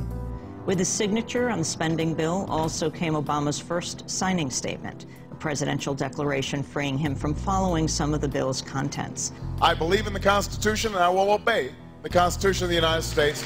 We're not going to use signing statements as a way of doing an end run around Congress. All right? He also promised that he would call on Congress to take at least 5 days to read new legislation before it was voted on. When there's a bill that ends up on my desk as president, you, the public, will have 5 days to look online and find out what's in it before I sign it, so that you know what your government's doing. But from his first day in power, he has aggressively pressured Congress to quickly pass bills before lawmakers and the public even have a chance to see them. Will state his parliamentary inquiry. Speaker, in order to try to figure out what we're doing, how much damage to the country, I tried to get a copy of the bill. We have out here on the table 2454 that has 1,090 pages in it, but I've understood since debate in here that there's another 300 pages that were added in the middle of the night. My inquiry is, how do I get a copy of the other 300 pages that people on here or here on the floor hadn't had a chance to read or see? Where do we get that before we cram this down on the American people? Is there somewhere physically in the House of Representatives a copy of what we're voting on?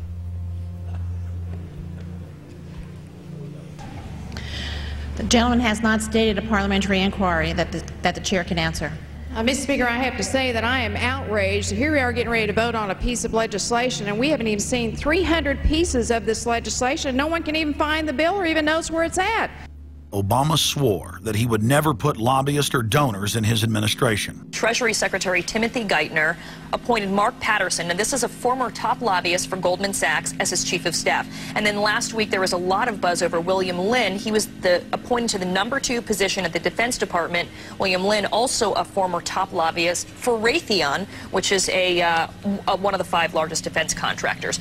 He has now broken all previous records by cramming his administration full of contributors and lobbyists who openly write legislation being proposed by the White House. There's a good reason Obama doesn't want to give the people or Congress any time to read the bills. I'm still needing a copy of the other 300 mysterious pages that we don't get to see here. Shortly after the 2008 election, Vice President Joe Biden confided to top supporters that it was essential that their program be implemented at lightning speed. Because their agenda was so unpopular, they knew Obama would lose support quickly. Obama's handlers were in a race to pass a raft of legislation before the people discovered that Obama was just a slicker, updated version of previous puppets. Obama is the New World Order's closer. It's his job to repackage and solidify the tyrannical policies of George W. Bush as progressive and trendy. So part of my job, I think, as president, is to make government cool again. Chris Hedges, author of Empire of Illusion, explained it succinctly. President Obama does one thing, and brand Obama gets you to believe another. This is the essence of successful advertising. You buy or do what the advertiser wants because of how they make you feel. Through Obama, the global establishment are now putting their entire program into high gear. Obama is attempting to dismantle the Second Amendment with more than a dozen victim disarmament bills now in Congress. The key is going to be, I think, for us to come together and say people do have an individual right, and there's nothing wrong with common sense gun laws. Hate crime and cyberbullying bills in the House and Senate would effectively criminalize free speech protected under the First Amendment. It is absolutely true that NAFTA was a mistake. A senior member of the Obama campaign called the Canadian government within the last month to say that when Senator Obama talks about opting out of the free trade deal, the Canadian government shouldn't worry. The operative said it's just campaign rhetoric and don't take it seriously. Campaign officials called the U.S. ambassador to Canada and say, don't worry, it's just campaign rhetoric about NAFTA. The Canadian government put out a statement indicating that this was just not true. So I don't know who the sources. It wasn't true. Amid all of the denials, sources at the highest level of the Canadian government who first confirmed that a call was made, late this afternoon reconfirmed that a call was made. President Obama is promoting the creation of a North American Union and is attempting to expand NAFTA and GATT. President Obama is pushing nation-ending blanket amnesty for more than 20 million foreign aliens living illegally inside the United States. He's also overseeing the hijacking of health care by the federal government, which will nationalize more than 20% of the U.S. economy. And you want us to believe that a government that can't even run a cash for clunkers program is going to run 1/7 of our U.S. economy. No, sir. No. Obama is continuing the transfer of national sovereignty to unelected international bodies like the United Nations and World Trade Organization.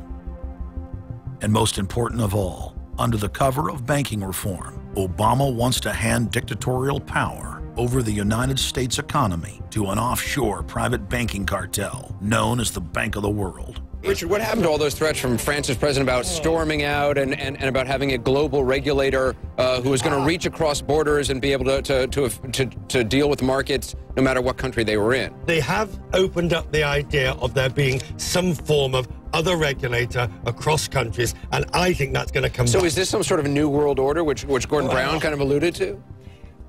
I think a new world order is emerging, and with it the foundations of a new and progressive era of international cooperation. The finance heads of the 20 industrialized nations met again in late September of 2009 at the G20 summit in Pittsburgh, Pennsylvania.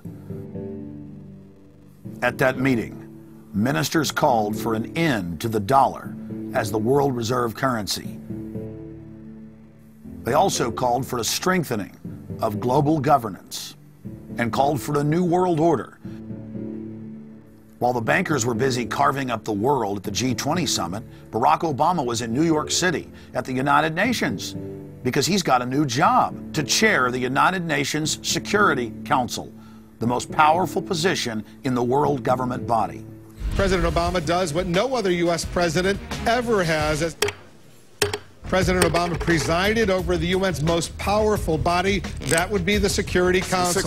6,191st meeting of the Security Council. For a couple of hours, you could say Mr. Obama was president of the world. It is the story of a world that understands that no difference or division is worth destroying all that we have built. In my own country, it has brought Democrats and Republican leaders together. Leaders like George Shultz, Bill Perry, Henry Kissinger, and Sam Nunn, who are with us here today. Barack Obama is the first president to hold two posts simultaneously. And there's a good reason for that.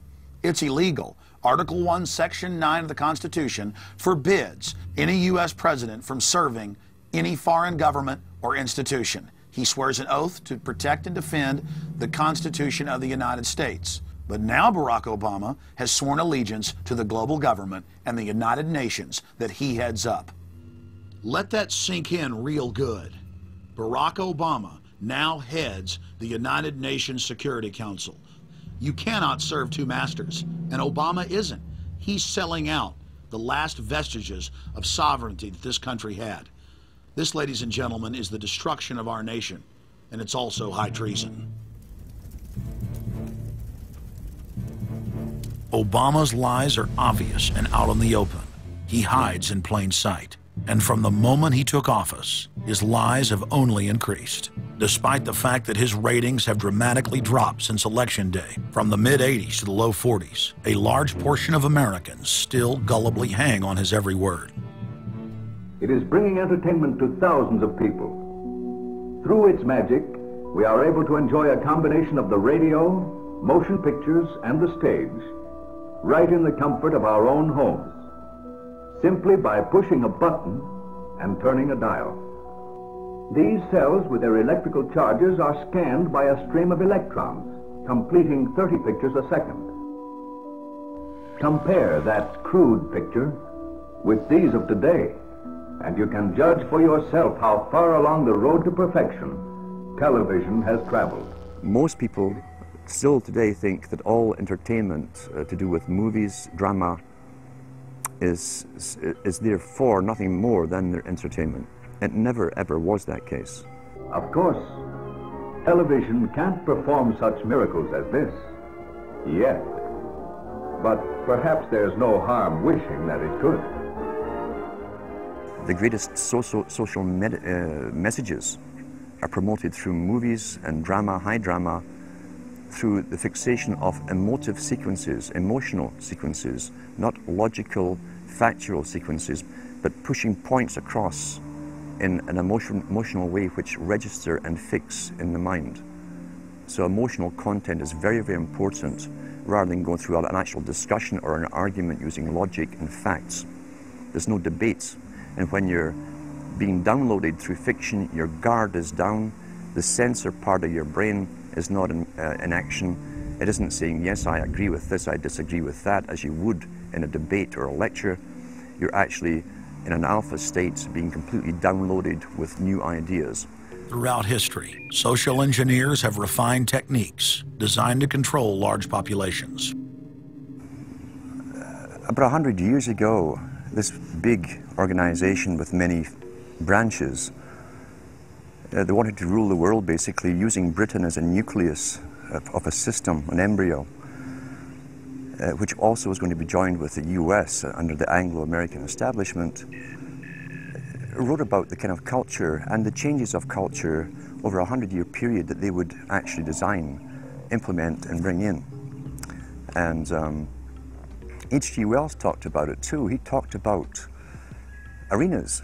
He says arenas could be put up across the world for sports, for instance. Now at that time, sports was something that children, school children were into. Adults became adults and got onto adult things. So it was unimaginable at the time that people could actually believe that There was even a need for adult sports and entertainment, never mind having arenas built across the world. But he said we can do this, and foist basically a sports culture for the males. Using a tribal system, we're all tribal to an extent. That's why we even bother to vote for a tribal leader. This is well understood. That's why we're supplied with these leaders. And because the average man was to become more disengaged from his own destiny as the expert class arose, it was decided that the males would get their outlet, basically,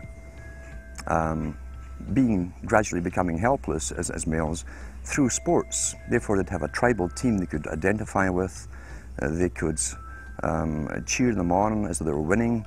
In their own personal lives, they were getting nowhere. They were getting disenfranchised, in a sense, as experts took over decision-making for them in all kinds of fields. So this was psychology at use, planned before they even implemented the sports.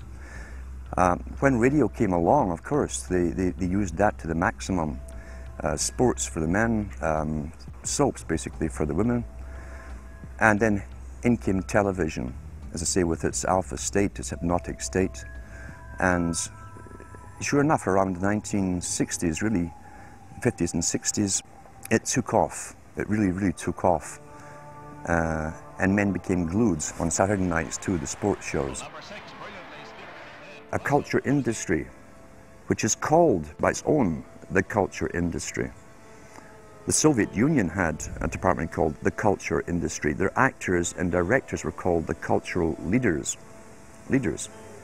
because they would, like a computer, people are like computers, all you have to do is keep giving them new updates every so often, and you can change an entire country or a nation or a block of nations who are all getting the same upgrades at the same time along certain paths. Today we call it political correctness. Most people want to belong to their peer group. They want to be the same as everyone else when it comes to opinions. In fact, they judge their own personal sanity by bouncing ideas off their neighbors and friends who will answer back and agree on these same topics in kind. It doesn't matter if the topics or what you're given are facts or utter nonsense, as long as everyone agrees at the same time. You'll say, well, I'm sane, and your friends will all agree because they've had the same information given to them. But they've been programmed, and I'm sad because I know that it's hard for people like that to take an interest, a serious interest in world affairs, to take a serious interest in what their elected officials are doing. And they're not going to be really inclined to study or discover the deception that's being used against them. And so I'm sad because I see all of that in a flash in my mind as being an indication of how easy it is for the masses to be manipulated. The scientific dictatorship understands what makes human beings tick. They understand our psychology. They've studied it, and they're using it against us. But the minute the public awakens to the fact that there is an agenda to manipulate them, and the second the public realizes that they are being conditioned and controlled, the establishment begins to lose that edge they've got over people. So all I ask viewers to do is to think for themselves and to study public relations, to study advertising, to study propaganda, and to realize how much of it is out there in their daily lives. And then make the decision for yourself. I just want people to think on their own and to not have their decisions and their thoughts and their ideas pre-packaged and basically downloaded into them. If it's on TV and a famous face says something, then it must be true. He doesn't have to show you facts or anything else. You've been brought up with these faces. That's why they keep these guys on television into their 70s and 80s. You've grown up with this father figure who's on television every night at 6 o'clock. In your house, in your room, staring right at you, and he's a father figure. Would he tell you a lie? So you naturally never suspect him. And this same man will lead you through new topics. He'll introduce experts on the topics. They'll have a little summary at the end of every talk, and you are now left with the conclusion that's presented to you. You don't arrive at it, it's given to you, and it's good enough for you. When I was growing up, people were talking on their front porches, neighbors were playing baseball, there were nightly barbecues. You don't see that anymore. We've lost our communities. You drive through neighborhoods, you see the blue glow of television sets. We're losing our humanity. So if you want to rebel against the globalists, the social engineers, start by turning the TV off a few hours a day and actually getting to know your neighbors. Getting outside that comfort zone, expanding your horizons. By coming together as communities, by getting to know our neighbors, we defeat the social engineers. We're programmed today perfectly, just like machines.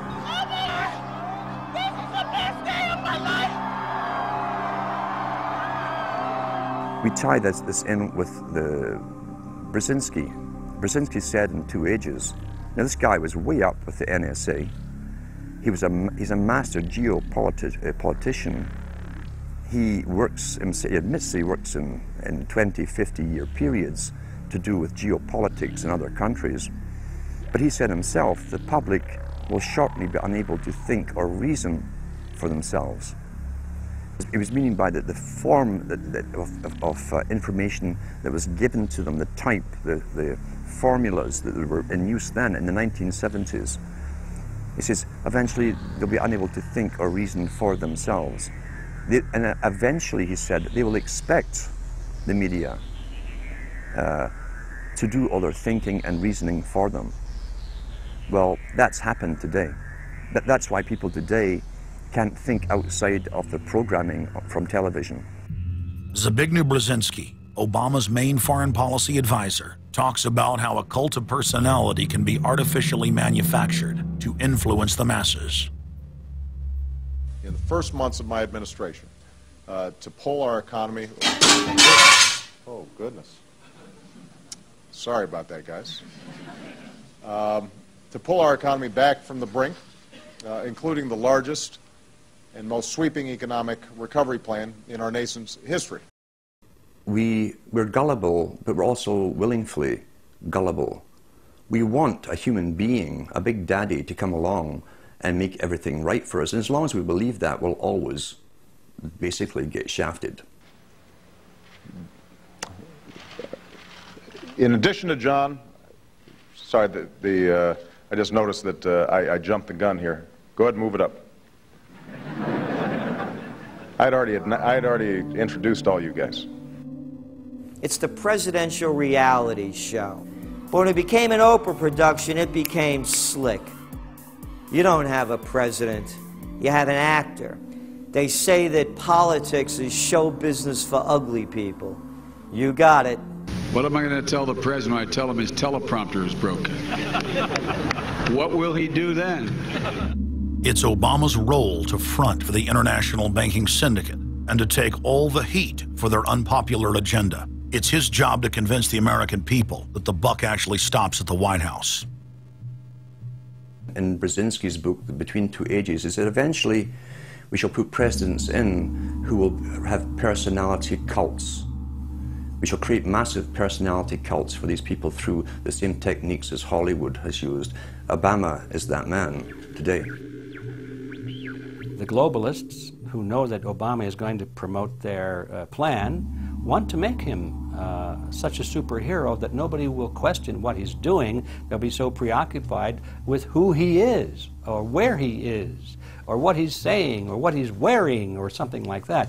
The idea of making him into a celebrity is very valuable because that way people are less inclined to ask, what is he doing? So that's very useful to these people. Similar plans of social control have been continuously carried out by operatives of the Ford Foundation, who Obama has worked for over the last 30 years.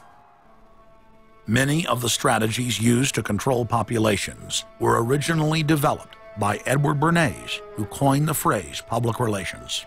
Bernays said that if you manufacture an authoritative figure who repeats the same messages over and over, that this will appeal to the masses' subconscious desires. Yes, we can. The unwashed masses will helplessly follow the leader and go along with any message they spout. Yes, we can. Yes, we can. We shall overcome. Yes, we can. we will respond with that timeless creed that sums up the spirit of a people. Yes, we can. Thank you. Today, these exact techniques are being used with devastating effect against the general population. Obama is the latest version of 21st century mass mind control. The psych warfare engineers are counting on Obama to finish the plan they began decades ago. Beyond their plans to devastate the economy for global consolidation, a new international framework of draconian law is being constructed to establish a system of neo-feudalistic serfdom.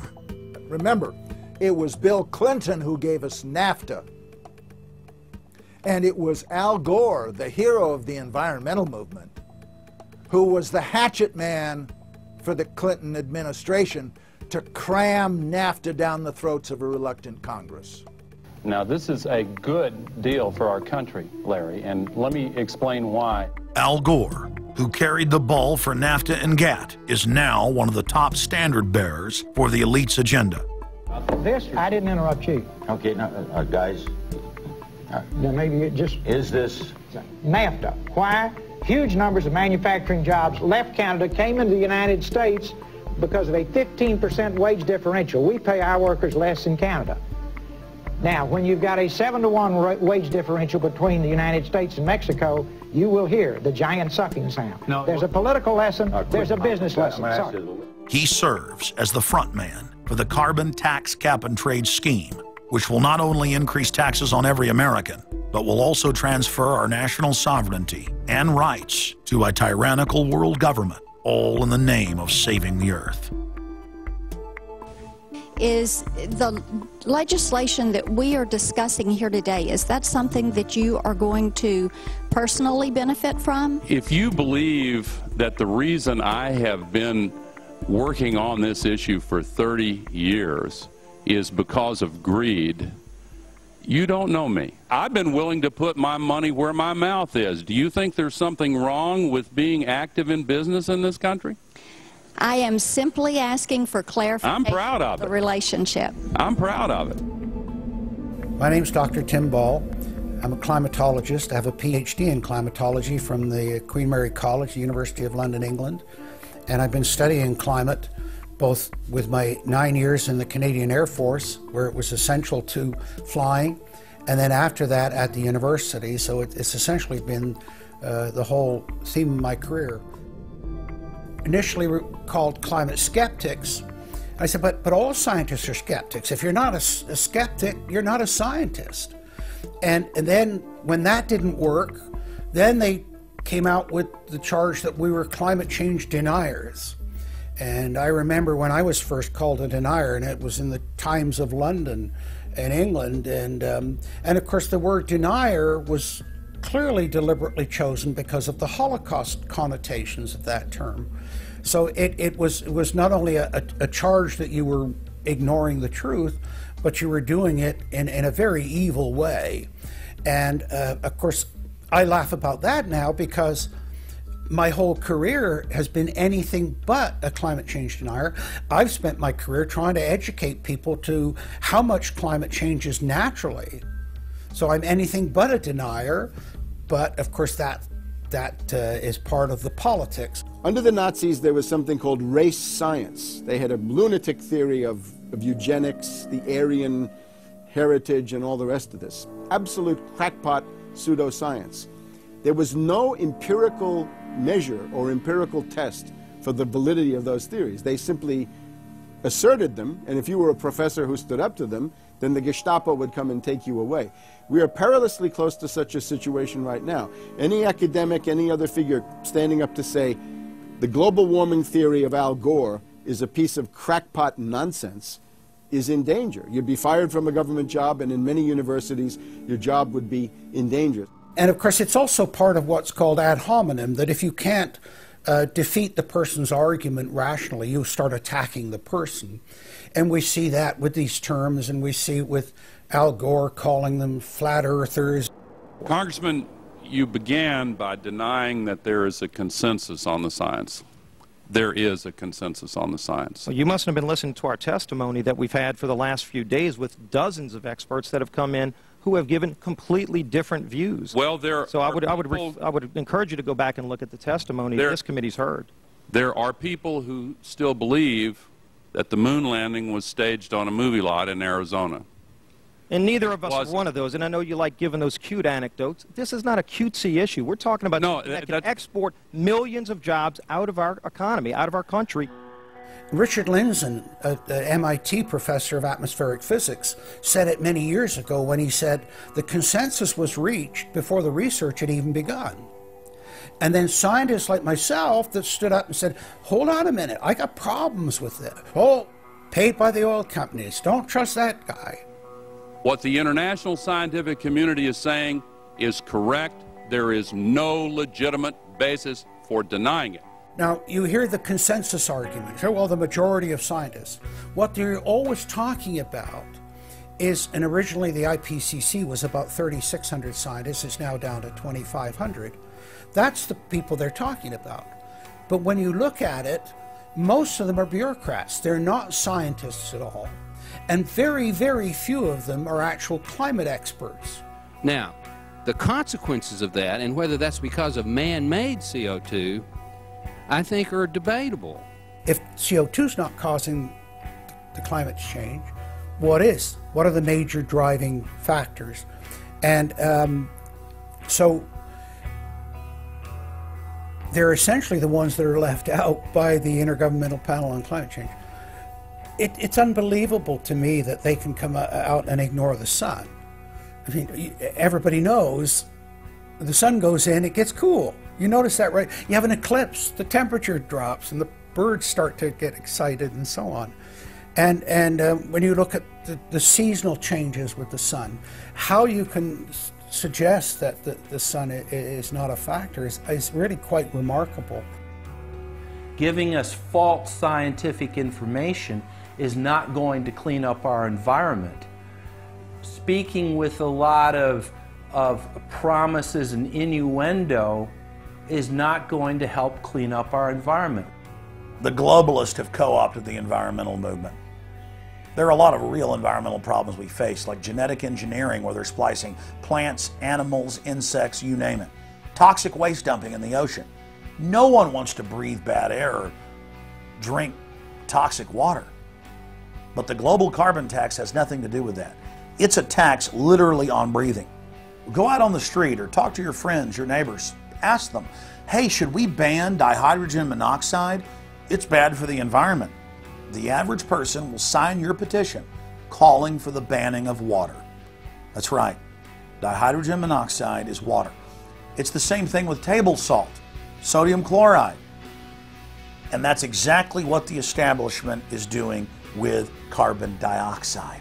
Ooh, dioxide. It has this scary sounding name. But the truth is, it's one of the 4 elements of life on this planet. Oxygen, carbon dioxide, water, and sunlight. And if the establishment can tax and list as a toxic waste one of those basic 4 building blocks of life, carbon dioxide, they can regulate and control every facet of our lives and shut down any businesses that aren't part of their New World Order. The idea that carbon is a pollutant is essentially a way of saying that humanity is a disease or a cancer that ought to be wiped out. Genocide. People have argued in this environmental coterie around Obama, around Holdren, the theoretician of de-development, who is now the science advisor of the White House, really the anti-science advisor. They've argued that babies are carbon monsters, carbon machines, and that every time you breathe out carbon dioxide, you're part of the pollution of the planet. This is an absolutely anti-human doctrine. They use the environmental movement to promote their real agenda, which is globalization and federalization and power. The advisor to Gordon Brown wants to exterminate 1/2 of the population of the British Isles. Now that's something Hitler might have tried to do, or Stalin. They didn't succeed. Will Gordon Brown do it? You can read this in the statements of these lunatics, radical environmentalists fanatical Malthusians, tree huggers, whatever you want to call them. This is an ideology of genocide which can be documented exhaustively, ad nauseum, out of their own statements. When Gore said the science is settled, that raised red flags amongst the media, and then also amongst a lot of other people that sort of knew that that wasn't true, other scientists, and started to look at it. And of course, the more they looked at it, the more they realized, no, science is never settled. What is coming down now is environmentalism is nothing but phony science. Nothing but phony science. And if we really believe in the environment, if we really believe in freedom, if we really believe in truth, we need to get some straight answers. Now, the Kyoto Agreement, of course, was reached in the city of Kyoto. And what was interesting was several things came out of that, but the first thing was that not all countries had to participate in Kyoto, but not all had to take action. Only the developed nations were required to reduce their level of CO2. The developing nations were excluded. Now, of course, at that time, China was, and in some ways you can argue it still is, a developing nation. So it wasn't required to meet any targets under Kyoto, nor was India. The U.S., of course, held out. And what's interesting is that the U.S. Senate voted 95-0 against the Kyoto Accord, even though Al Gore was the vice president at the time. And lucky for him, he didn't have to cast a deciding vote.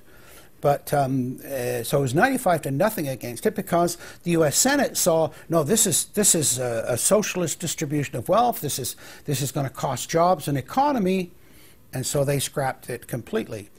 We're now told that you have to buy carbon offsets. In other words, if you have sinned by having a carbon footprint and by carbon emissions, you've got to buy a carbon offset, which is usually a scam. Somebody claims to have planted an acre of grass in the third world. It never happened. They take your money and laugh all the way to the bank. But they're telling you that in order to cleanse your guilt, you've got to buy a carbon offset. Talk about carbon polluters. You talk about them. It's my understanding that back in 1997, when you were vice president, Enron's CEO, Ken Lay, was involved in discussions with you at the White House about helping develop this type of policy, this trading scheme. And is that accurate? Is it inaccurate? It's been reported. I don't know, but I met with Ken Lay, as lots of people did, before anybody knew that he was a crook. Right, and clearly you can see why so many of us are concerned about this type of cap-and-trade energy tax that would be literally turning over this country's energy economy. I didn't know him well enough to call him Kenny Boy. Well, but you knew him well enough to help devise this trading scheme, and obviously we know what Enron and these big guys on Wall Street like Goldman Sachs, and I know you've got interest with Goldman Sachs. No. Well, that's been reported. Is that not accurate? No, I wish I did. With executives from you're partnered in companies with executives from Goldman Sachs. Well, if you're not. Al Gore has got to be the greatest con artist in modern history. This guy claims he invented the internet, even though it's on record he's a liar, and he got away with it. He was the pitch man that successfully sold, as vice president, NAFTA and GATT. That's lowered the standard of living in the United States and Mexico and almost completely deindustrialized our country. Now he's saying you should pay him and his private company, set up by Enron, a carbon tax on breathing. Look, if you want to buy Al Gore's propaganda, go ahead. But before you do that, you should at least look into the claims he's making. There was a meeting in the White House in 1998 between Al Gore and Bill Clinton, Ken Lay, and Lord Browne. Okay, well, who were these people? Well, we know the president, the vice president. Ken Lay, of course, was the president of Enron. And Enron was a major, major player in the carbon credit, carbon trading. And in fact, stood to make an enormous amount of money out of it. And so it was part of I think, part of the collapse of Enron. And Lord Browne, of course, was the head of the largest oil company in the world. And they were looking to buy into this, as is happening now, where the energy companies are becoming the big promoters of, oh, we got to go green, we got to go to alternate energies, and all of this this stuff. They saw a business opportunity and leapt onto it, and one that would make them look green again. When it came time for the 1,200-plus page greenhouse gas emission and carbon legislation to be voted on, the Speaker of the House, Nancy Pelosi, would not let the Republicans, or even members of her own party, see the bill until minutes before the vote. Republican Minority Leader John Boehner engaged in a rare House filibuster and read shocking section after shocking section from the legislation. Now, I really hate to do this, but when you file a 300-page amendment at 3:09 a.m., the American people have a right to know what's in this bill and have a right to know what we're voting on.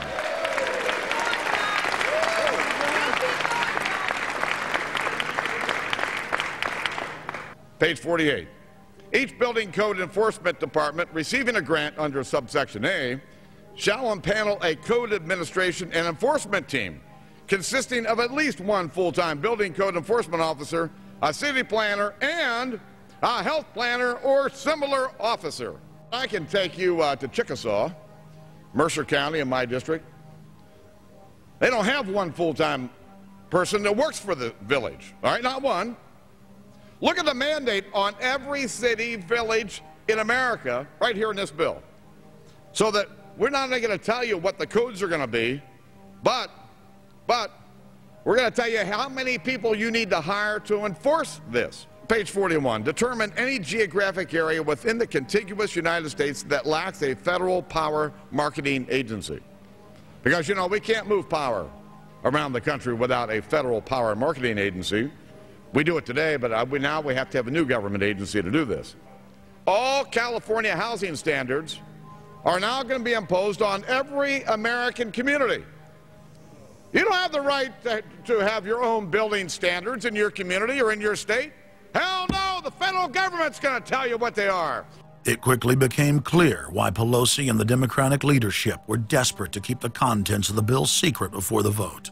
Now, because of this underlying bill, the federal government will virtually have control over every aspect of lives for the American people. It is time to stand up and say, we get to choose. We choose liberty or we choose tyranny. It's one of the two. The underlying bill represents the tyranny and the intervention of the federal government. It's our choice. What will we choose today? Will we choose liberty or will we choose tyranny? And I know that we'll be facing the single moms that heard from last summer. They can't afford the gasoline bill. They can't afford the propane. You didn't do a great thing. You hurt some really decent families struggling, trying to make it, and this is going to be their death knell. It breaks my heart. I yield back. It is, of course, a carbon tax on economic activity, farming, manufacturing, real production here inside the United States. It would tend to shut down even those miserable remains of an industrial economy that we still have after the collapse of the Detroit automakers and their related subcontractors and so forth. Every home and business in the United States would be federally regulated and controlled. Mandatory home inspections will be carried out by federal inspectors, and it's all at the expense of the homeowner. In New York, they're called the Environmental Police. On this day, a surprise visit to a market in Brooklyn's Chinatown. And every day you're not in compliance, you face huge fines. Go to page 235. The Secretary may set and collect reasonable inspection fees to cover the cost of inspections required. So number one, they can come in, the federal government can come in and inspect your house and send you the bill. And if they find that you're out of compliance with this new federal code, the Secretary shall assess a civil penalty for violations of this section. And then further, going to page 236, each day of unlawful occupancy shall be considered a separate violation. We're setting up a global warming Gestapo that can literally come in, and now this new term, unlawful occupancy. So now living in your home is considered unlawful under this bill. This is ludicrous. Worst of all, carbon czars in more than 35 federal agencies are given unlimited dictatorial power to tax all forms of carbon and carbon emissions. The Commissar Green Police openly brag that they will have the power to selectively enforce the new edicts on a case-by-case basis. It's funny because when I tell people what I do for a living, the first response usually is, "You're with the environmental police?" There is no environment in New York City. With this new power, the green mafia can take over the entire economy through selective enforcement.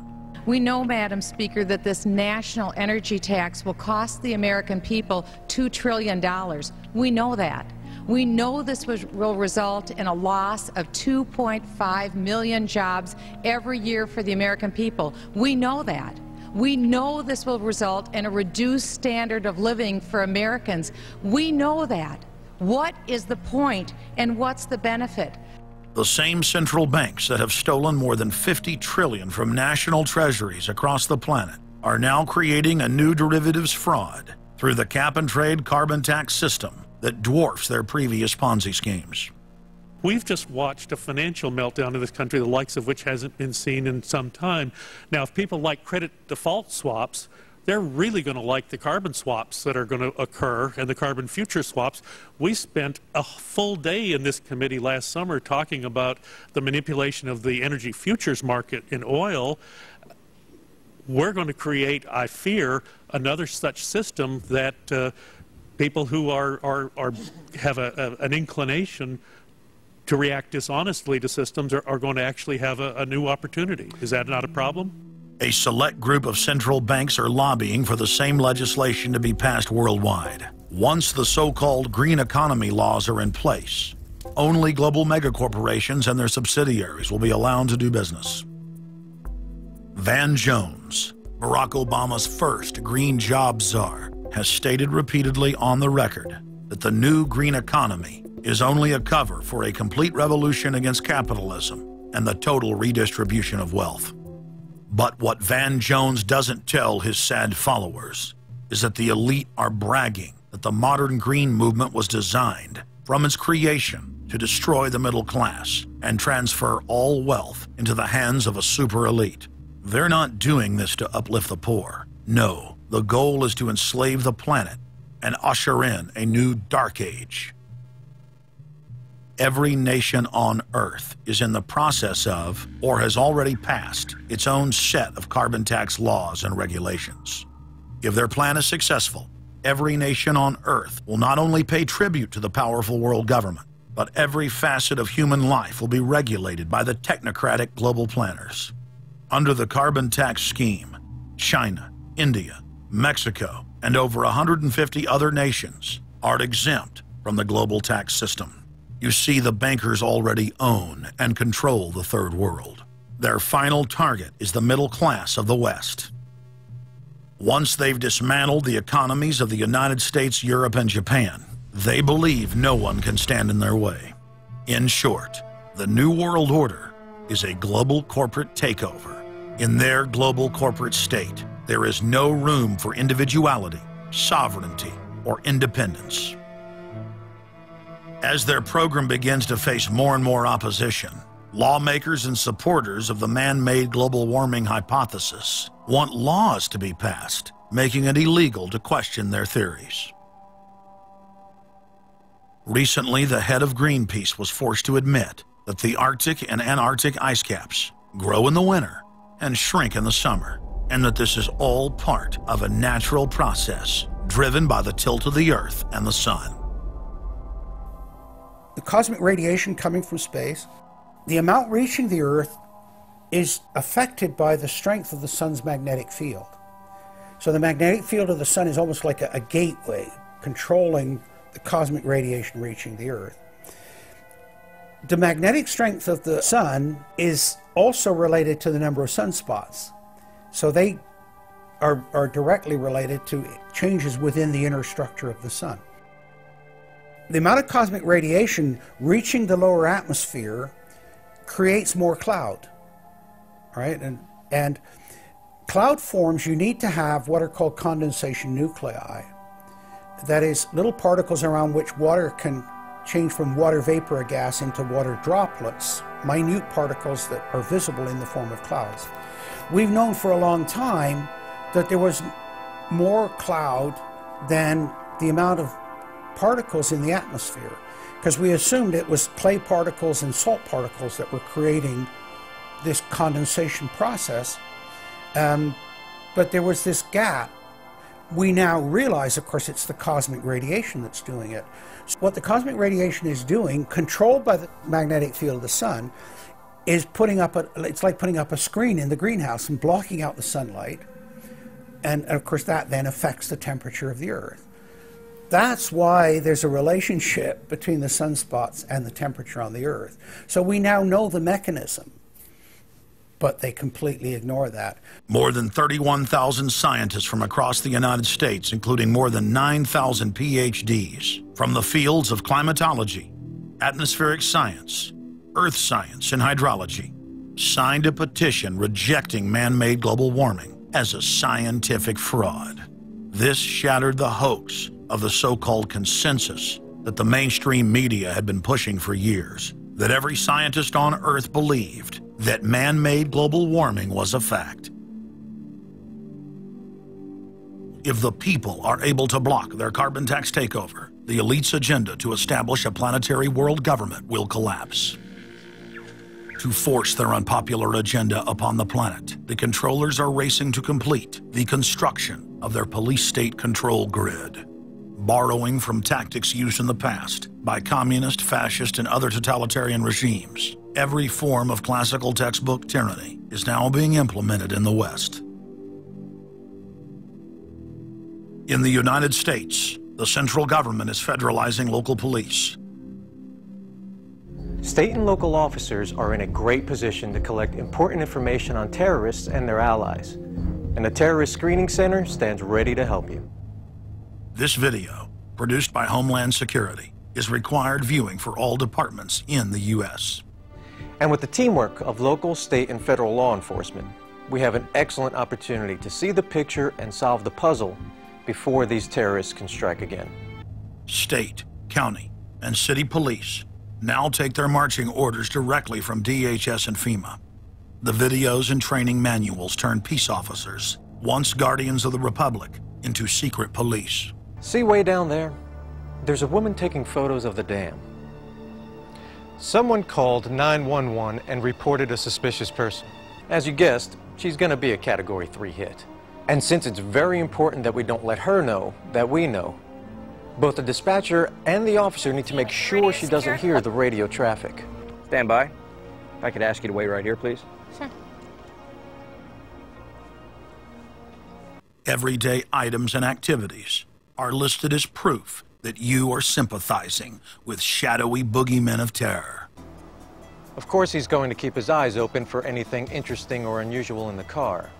That would include cameras, binoculars, video equipment, GPS, maybe things like sleeping bags that suggest they're living out of the car.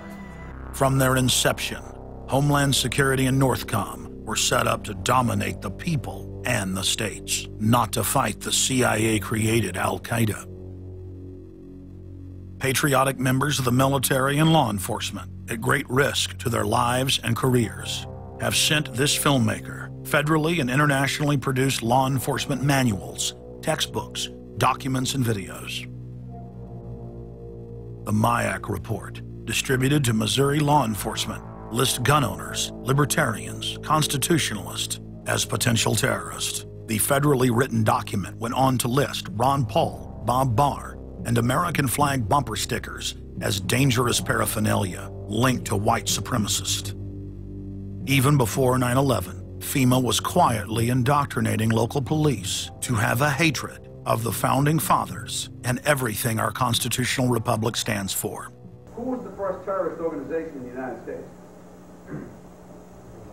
Who? Founding Fathers. Founding Fathers. You mean Thomas Jefferson? Oh, yeah. You mean George Washington? Oh, yeah. Paul Revere? Yeah. These guys right here, let me ask you something. Did they try to scare people? Oh, yeah. They tried to intimidate the British. Did they use acts of violence? Your founding fathers, my founding fathers, were involved in acts of terrorism against British officials because they systematically had British officials assassinated. In the old Soviet Union, Nazi Germany, and Maoist China, the police's main job was not fighting crime. In totalitarian forms of government, the police are political enforcers, or commissars as they were known in Russia. It's their job to spy on the public and to intimidate the exercise of free speech. Once a climate of fear has been achieved, the public begins to self-censor, to shut down. Once the people have been intimidated to withdraw from the field of intellectual battle, the tyrants have a free hand to expand their oppression and looting of the helpless serfs. The average man and woman is in a trance. They get home from work, they don't even talk to their children. They turn the television on, and they let those corporate messages set the agenda in their lives. If we want a revolution against these social engineers and the scientific dictatorship, we have to start getting back to basics, having barbecues, knowing our neighbors, loving our husbands and wives, spending time with our children, and getting back to real human culture. This false corporate culture has been superimposed over our daily lives. The public is literally under a trance. We have to somehow reach out to them and break them out of this trance. And as the globalists destroy our standard of living and bring in their police state, a lot of people are beginning to wake up and realize that what they've been told all their lives was a lie. But it's essential that we, the people, are there to reach out to our fellow Americans and our fellow human beings and show them the truth. But the scientific dictatorship needs more than just a secret police network to carry out their plan. Citizen spies at every level of society have been recruited to keep their eyes and ears focused on everything their neighbors and co-workers are doing and saying. More than 50,000 private sector executives have been recruited by FEMA to secretly serve as deputy FBI informants under the InfraGard program. Now there are more than 75,000 preachers serving FEMA in the clergy response teams. Internal FEMA documents reveal that the majority of America's pastors now serve as agents of the shadow government. They are even instructed on how and what to preach.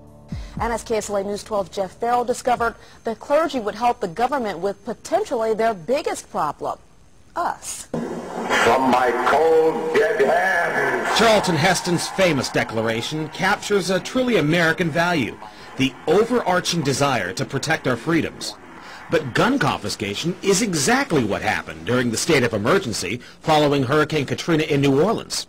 U.S. troops also arrived, something far easier to do even now thanks to last year's elimination of the 1878 Posse Comitatus Act. That forbid U.S. troops from policing on American soil.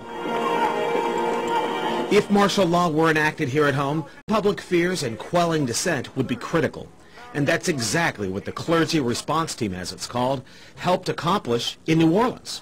Jeff, the primary thing that we say to anybody is let's cooperate and get this thing over with, and then we'll settle the differences once the crisis is over. Such clergy response teams would walk a tightrope between the needs of the government versus the wishes of the public. In a lot of cases, these clergy would already be known in the neighborhoods in which they're helping to defuse that situation. For the clergy, one of the biggest tools that they will have in helping calm the public down or obey the law is the Bible itself, specifically Romans 13. Because the government is established by the Lord, you know, and that's what we believe in the Christian faith. That's what's stated in the Scripture.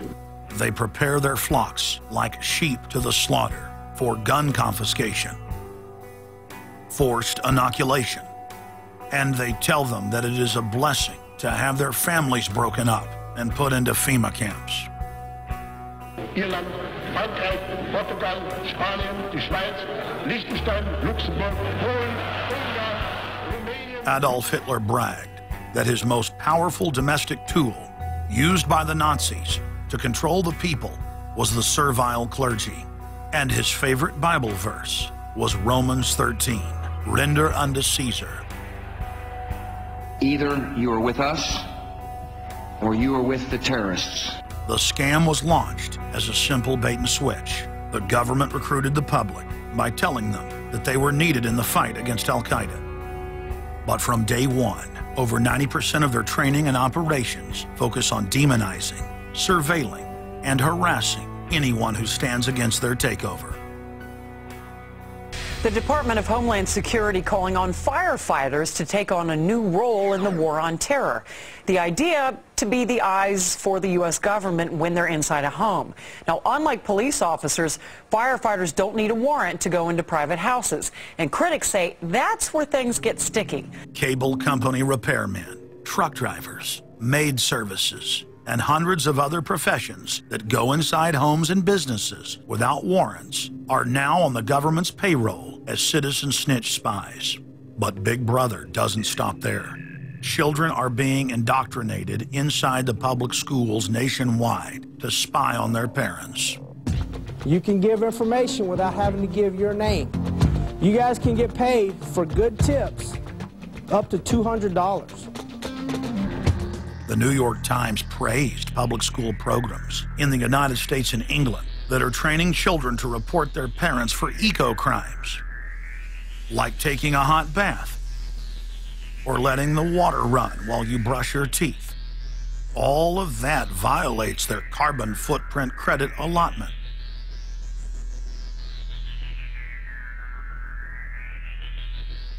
Check it out, check it out. And that's where we come in. We're the carbon cops and we're on the lookout for energy wasters. Our job is to get all Australian households to cut their carbon emissions. So Carbon Cops is a program that looked at energy use in a domestic sense. We went into people's houses and got them to reduce their energy use by 50%. Sadly, the Boy Scouts of America have now contracted with the Department of Homeland Security and are now training more than 20,000 Boy Scouts in anti-terror urban warfare mount training.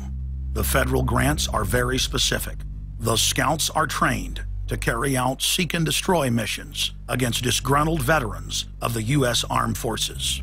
Good evening, everyone. Homeland Security is enlisting some unlikely new recruits to fight terrorism and help with other emergencies. The Girl Scouts. Girl Scouts across the country and here in East Tennessee are now taking part. 9-year-old Elise Murphy has already earned a lot of Girl Scout patches. And now, every member of the 3.4 million Girl Scouts of America is now being trained by the Federal Emergency Management Agency to aid and support Homeland Security in disaster and anti-terror operations. One of the things that if you talk to our generals, they are desperate for is a civilian counterpart to our military forces. Everybody somewhere between the ages of 18 and 25 will serve 3 months of basic training and understanding in a kind of civil defense. So is this compulsory then? Well, you have to, in a sense, it's a required of everybody, 18 to 25, 3 months, and at some point at that point you do it. Creating citizen armies in one way is, you know, it's disgusting, because what you do is you get young kids and you can mold their minds easily. And we saw them chanting and crying, and they'll follow any leader, whether it's in a black shirt, a brown shirt, a red shirt, whatever the shirt might be. Another branch of Homeland Security, the Corporation for National and Community Service, is setting up literally hundreds of other private uniformed youth groups. The White House has introduced legislation to establish forced national service for all Americans between the ages of 16 and 64. In 2008, the North American Military Governorship, known as NORTHCOM, announced that they had deployed 4,000 regular Army troops inside the United States to deal with civil unrest because they knew that their offshore masters were about to rob the United States blind. In 2009, the Pentagon requested funding from Congress to deploy 379,000 military personnel in thousands of communities across the United States. And now, legislation has been introduced in Congress to expand a system of FEMA concentration camps across the United States under the National Emergency Centers Act, H.R. 645. The Republic is hanging by a thread. The last vestiges of our free system of government are being swept away. You know, you got time to watch baseball, you got time to watch football, you got time to entertain yourself, but I think a knowledgeable public we're losing, and we've got to get people back on track to paying attention, because if you don't pay attention to your government and what they're doing, you're going to pay some dire consequences for it. Unless we become active and become influential in the power centers of society, there's nothing we can do about it. Just knowing about it is not enough.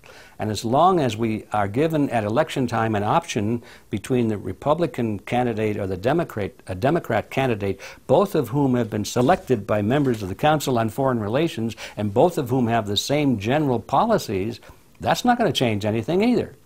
So the real issue is, so what? And the answer is we've got to recapture control of the power centers of society. The people have a decision to make. Our nation has been seized in the jaws of a global corporate takeover. The republic is passing into history. We're losing our freedoms. And it's up to every man, woman, and child in the United States to decide whether we're going to be fooled by the slick propaganda of the social engineers or whether we're going to restore the republic. The values expressed by our founding fathers and the Declaration of Independence and other documents are very important to these times, and it's now our chance to manifest those documents. Now is the time for all good men to come to the aid of their country, because the country is being stolen from us in broad daylight. Not only stolen metaphorically, but financially as well. The numbers don't lie.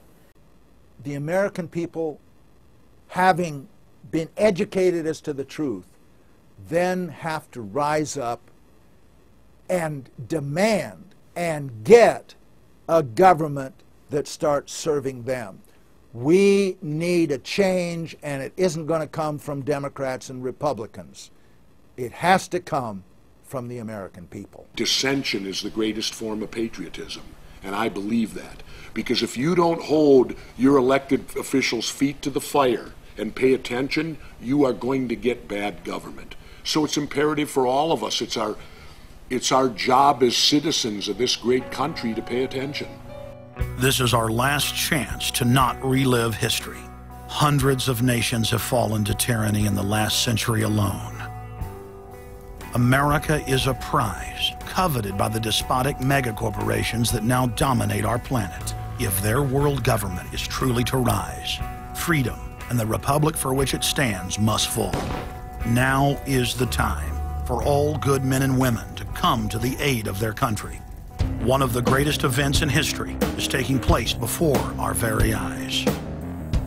For many generations into the future, our progeny will look back on this time as either a place where humanity rose to the challenge and made a stand against the forces of darkness, or as a time when the planet fell into the grip of a merciless high-tech tyranny.